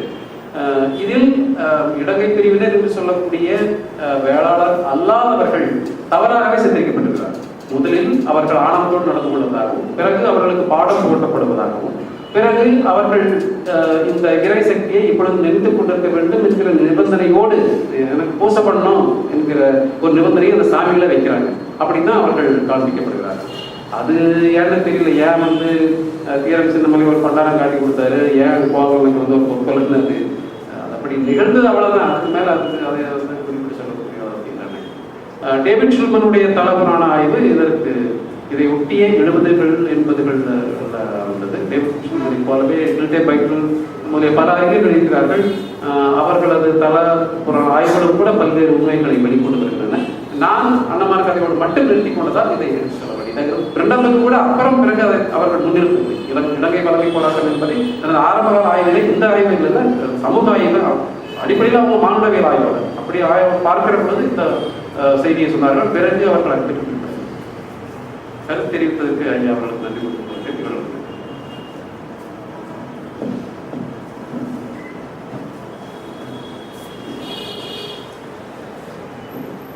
ஐயா சொல்றப்ப இந்த காளிங்கராயன் பத்தி கதையே இல்லைன்னு சொன்னாங்க.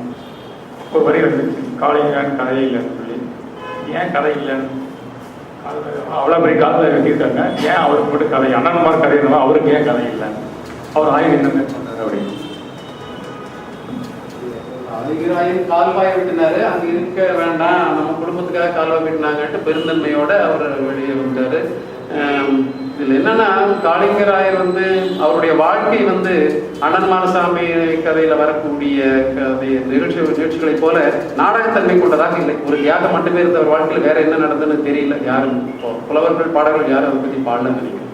மற்றபடி இது அவரு பரணர் ஏதாவது ஒரு காரணத்தை சொல்லி இந்த காப்பியத்தை தொலைச்சு கட்டணமே அப்படிங்கிற காரணத்தை சொன்ன மாதிரி எங்களுக்கு தெரிஞ்சது. மற்றபடி காளிங்கராயருடைய பெருமை நிச்சயமாக காளிங்கராயரை சேருது. அதுல ஒரு மறுப்பே கிடையாது.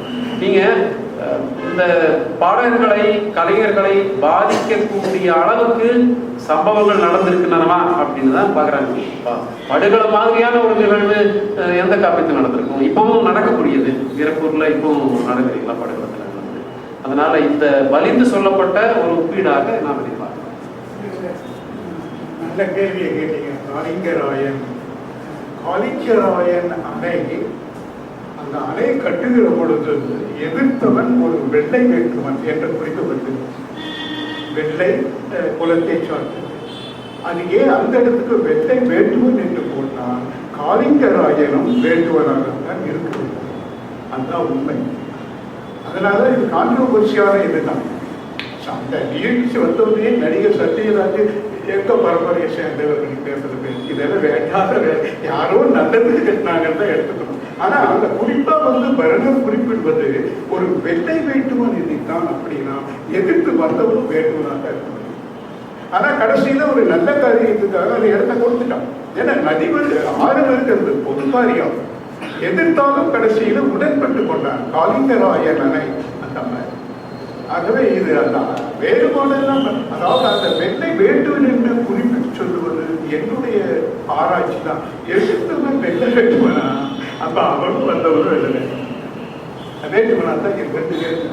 நான் கொடுக்க மாட்டேன் சண்டை போட்டு பங்காளி சண்டை மாதிரி, இப்ப பொண்டர் சங்கர் பங்காளி சண்டை மாதிரி இந்த காளிங்கராயனுக்கு அந்த எதிர்த்த அதுதான் உண்மை.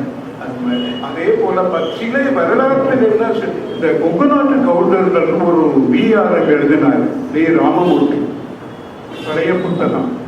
அதுல சில வல்லுநர்கள் பத்தி எல்லாம் சொல்லிட்டு அவ்வளவு சிறப்பா ஆழமா சொன்னவர் கடைசியில குமரன் வருகிற பொழுது குமரன் வேற்றுவனா வேளாளனா தெரியவில்லை அப்படின்றார். கடந்த ஆண்டு ஏரோடு செல்லுகிற பொழுது புலவர் ராசு ஐயாவை சந்திச்சு பேசினேன். புலவர் அவர் ஆராய்ச்சி கல்வெட்டுலாம் ஐயா, வல்லர்கள் இருந்த இடம் எல்லாமே குன்றுகள் மலைகள். கொங்கு நாட்டில் எந்த அரசனும் கிடையாது. சேர சோழ பாண்டியன் கிடையவே கிடையாது. கொங்கு நாடு அங்கங்க மலையில் இருந்தவர்கள் வேடுவர்கள் வேட்டையர்கள். அது உண்மை. ராசையா கிட்ட 2 மணி நேரம் டிஸ்கஸ் பண்ணேன் நடந்த நிகழ்ச்சி. அப்புறம் இன்னொன்று பார்த்தீங்கன்னாக்க, அதாவது அந்த குமரன் வரைக்கும் இருந்த வல்லர்கள் எல்லாமே வேடுவர்கள், மலையில் இருந்தவர்கள் வேடர்கள் தான். இப்ப சமீபத்தில் ஒருத்தர் என்ன பண்ணுறாங்கன்னா, வண்டில் ஓடி அவன் வேளாளர் ஒரு புத்தகம் எழுதினான். வண்டில் ஓடி என்பவன் வேறு. உடனே அங்க இருக்கிறவங்க எல்லாம் போய் நாமக்கல் கலெக்டரை பார்த்து இவன் தப்பா சொல்லி உடனே அதை அப்படியே பண்ணிட்டான். இந்த மாதிரி வல்வினுடைய கலைஞர் கர்நாடக கல்வி பெற்ற சில நாம பாசிட்டிவா தான் திங்கணும், நெகட்டிவா பார்க்க கூடாது. அது வேணுமே எழுதியிருக்கான் அந்த புத்தகத்தை. அது ஒரு பாடலை சார்ந்தாவே காட்டியிருக்கான். நம்ம இவர்கிட்ட நம்ம ராசையாவுக்கு ஃபோன் பண்ணேன். அவர் அந்த பாட்டை எடுத்து விளக்கமே கொடுத்து எனக்கு ஒரு லெட்டர் அடிச்சாரு. அவன் சொல்லிட்டு போறா போங்க அப்படின்னு. அது இன்னொன்று பார்த்தீங்கன்னா நம்ம சிலம்பொலி செல்லம்மன் கிட்ட போய் அடித்துறை வாங்கிக்கிட்டான் அந்த புத்தகம் எழுதினவன். அவரு கொடுத்துட்டாரு. உடனே அந்த அவரு புத்தகத்தை பார்த்துட்டு நான் ஃபோன் பண்ணேன் சிலம்பொலி செல்லப்பனாரு. அவரு என்ன அவரு இல்லை அவர் மருத்துவம் தான் ஃபோன் எடுத்தாரு. என்ன இந்த மாதிரி ஒரு அடித்துறை கொடுத்துருக்கிறாரு, ஒரு தவறான கருத்தை சொன்ன புத்தகத்துக்கு இப்படி அடித்துறை கொடுக்கலாமா என்றேன். அந்த மருத்துவம் என்னங்கிற ஐயா எங்க மாமா யாரு வந்தாலும் அடித்துறை எடுத்து கொடுத்துருக்காரு. அப்புறம் அன்று மாலையே எனக்கு அவரே ஃபோன் பண்ணார் சிலம்பொலி செல்லப்பனார். என்ன அப்படின்னு இந்த மாதிரி மறுபடியும் கோடி உங்களுக்கே தெரியும், உங்களுடைய தலைவர் கருணாநிதி திறந்து விட்ட சில வேண்டுவது என்பது வரலாற்று முழுவதுமாக இருக்கிற செய்தியை இப்படி சொல்லியிருக்கானே அப்படின்னு நீங்க அடித்துறை கொடுத்துருக்கிறீங்களே அப்படின்னு அவரும் ஒப்புக்கொண்டார். நான் படிக்காம கொடுத்துட்டேன். அதனாலதான் நான் என்னுடைய நூலுக்கு பெரும்பாலும் பெரிய ஆளுங்களுக்கு அடித்துறை வாங்கவே மாட்டேன். இதுவரைக்கும் என் கூட இருக்கிற ஆசிரியர்கள் என்னுடைய மாதிரி கூட அடித்துறை வாங்கியிருக்கேன். அந்த மாதிரி பெரியவங்களுக்கு நேரம் இருக்காது. ஏதோ ஆரம்பம் கொடுத்து நம்ம சிப்பி ஐயா 2 புத்தகத்துக்கு அடித்துறை கொடுத்துருக்காரு. அதுவே அதனால அப்புறம் இன்னொன்று பார்த்தீங்கன்னா தயவு செய்து மன்னித்துக்கங்க, அந்த கொங்கு நாட்டு சில விளக்கம் கொஞ்சம் தெரிஞ்சிருக்கிறது நல்லது தான். அதுல கொங்கு நாட்டு கவுண்டர் என்பது ஜாதியா இல்லை, அவரு சூப்பரிண்டென்ட் ஆஃப் போலீஸ் மாதிரி அந்த புத்தகத்திலே சொல்றாரு. அவரு கவுண்டர் ஜாதியா இல்லை, அது முதல்ல சும்மா வச்சுக்கிட்டு தான் வேணாம். அப்புறம் அதுல மேற்கு மலைச்சாரல் சுந்தரர் வாழ்ந்த காலத்தில் சேரமான் பெருமாள் நாயனார் இருந்திருக்கார். அவரு இங்கெல்லாம் வந்திருக்காரு. அந்த புத்தகத்திலே ஆரம்பத்திலேயே மாபலி சக்கரவர்த்தி, பிரகலாதன் மரபில் வந்த மாபலி சக்கரவர்த்தி, அந்த மாபலி சக்கரவர்த்தியில் வந்தவர் தான் மாபலியர் காவலியர் வேடுவர் இடத்தை சார்ந்தவர்கள். அந்த மாபலியர் வந்தவர் தான் மாபலி சக்கரவர்த்தி வேடுவர் காவலியர் பூவலியர் என்பது பூர்வ வேட்டுவர் பக்கம். பொள்ளாச்சி பக்கம் வந்து இருக்கிற ஜமீன் புரிமைபாளையம் அது பூர்வ கவுண்டர். அவர் பெரிய ஜமீன். அந்த புரைபாளையம் போனவங்களுக்கு தெரியும், அங்க ஒரு பெரிய சாமியார் இருந்தவர். அது பூர்வ காவலியர் மாவலியர் பூரர். அதுல அந்த மலைச்சாரல் இருந்த அதே வான அரசர்கள் நல்லா கொஞ்சம் கவனிக்கணும். நல்லா ஆராய்ச்சியெல்லாம் பண்ணிட்டேன். வான அரசர்கள், வான அரையர்கள், நல்லா முதலே சொன்னேன் கூட சொல்லி. வான அரசர்கள் வான அரையர்கள் தான் வானவராயர். ஆமா, ராசையா அக்செப்டட். ஐயா அவரின் நாடியில் இங்கேயே சமத்தூர்லேயே தோன்றிய மரபு நாடு. எப்படி ஐயா கொங்கு நாட்டு கவுண்டர்ல அங்கிருந்து சேரமான் பெருமாள் நாயில 40,000 50,000 கொண்டு வந்து குடி அமைத்திருக்கான் கொங்கு நாட்டில். அதனால வான சொல்லாராய்ச்சி தான். வான அரையர்கள் வான ராயர்கள் தான் வானவராயர். ஆக என் கருத்துப்படி நீங்க தப்பா நினைச்சாலும் சரி வானவராயர் வேண்டுவர்.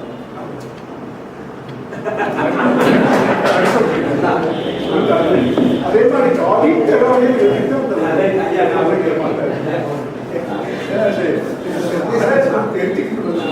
ஐயா 7 கன்னிமார்ல ஒரு கன்னிமார் வந்து இந்த கதை சொல்றீங்க. பாக்கி 6 கன்னிமார் இந்தியா முழுவதும் இருக்காங்களா? இல்ல அது மட்டும் அது ஒரு சின்ன விளக்கம் கொடுத்து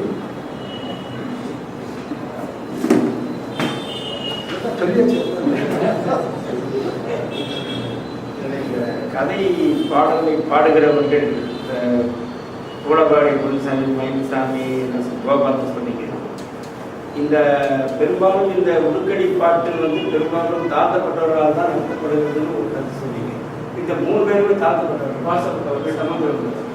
இப்போ இவங்க 2 பேரும் வந்து இதுல ஒரு வேடிக்கையான விஷயம் என்னன்னா, கூடபாடி குருசாமி நாயக்கர் காலத்தின் போது குடியேறிய சலவை தொழிலாளர் சமூகத்தை சார்ந்தவர். அதனால அவர் நடத்தக்கூடிய நிகழ்ச்சியில பார்க்கும்போது அவருடைய அலங்காரங்கள், நடைமுறைகள் இதெல்லாமே வந்து தெலுங்கு கூத்து மரபிலிருந்து வந்தவையாக இருக்கு.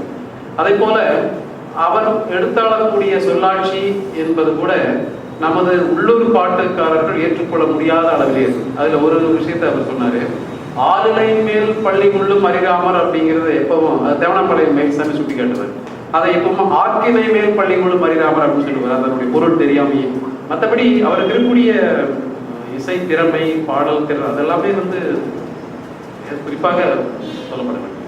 இது கொங்கு மண்டலத்தினுடைய ஒரு தேசிய காப்பியமாக, நாட்டுப்புற காப்பியமாக கொள்ளப்படுகிறது. இதை குறிப்பாக கொங்கு நாட்டைச் சேர்ந்த கவுண்டர் சமுதாயம் வந்து இது தனது அடையாளங்களில் ஒன்றாக அடையாளப்படுத்துகிறது. ஆனால் இதை பெரும்பாலும் ஏன் தாழ்த்தப்பட்டவர்கள் பாடுகிறார்கள்?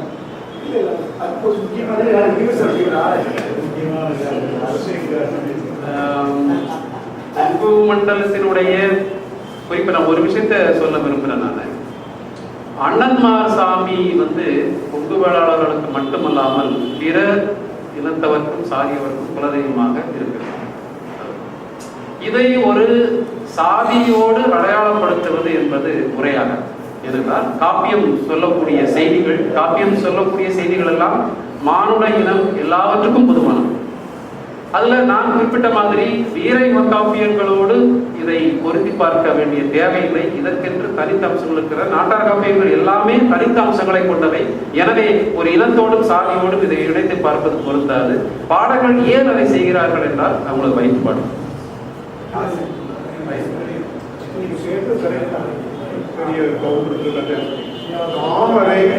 வரம் கேட்கின்ற பொழுது 2 மகன்கள் கேட்டுட்டு நல்லா கவனிக்க, என் வீட்டு காவலுக்கு ஒரு பறையன் வேணும் என்று கேட்டுட்டார். காவலுக்கு புலனூர்ல பாருங்க, வீட்டு காவலுக்கு ஒரு பறையன் வேணும் கேட்டுட்டார். அதை வச்சுட்டு தான் நம்ம விடுதலை சிறுத்தைகள் தலைவர் திருமாவளவன் அன்னமார்சுவாமி இது எந்த கதை அப்படின்னா பேப்பர்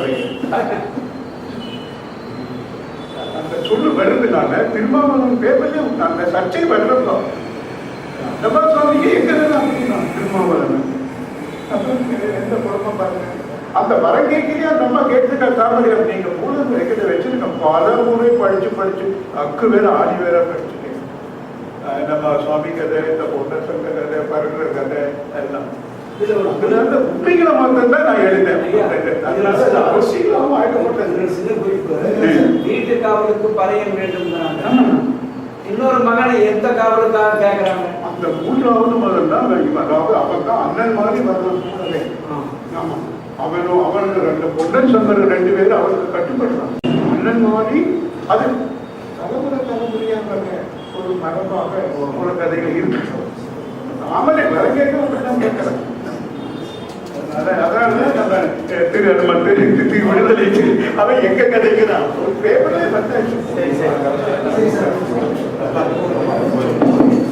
நேரம் கருதி நம்ம கலந்துரையாடலை முடித்துக் கொள்கிறோம். ஏனென்றால் ஏற்கனவே 1 மணி நேரம் தான் டைம், இப்போ 2 மணி நேரம் ஆச்சு, 8 ஆகும்போது.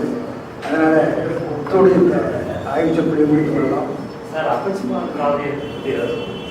அப்படி முடிச்சுக்கலாம் சார். நீங்கள் அப்புறம் கேட்டு தனியாக நீ ஆரம்பிச்சு அதுக்கு ஒரு கதை வந்துருக்கு, அதுக்கு ஒரு காட்ட வச்சுருக்கோம். அப்புறம் கதை செய்யறது உங்களுடைய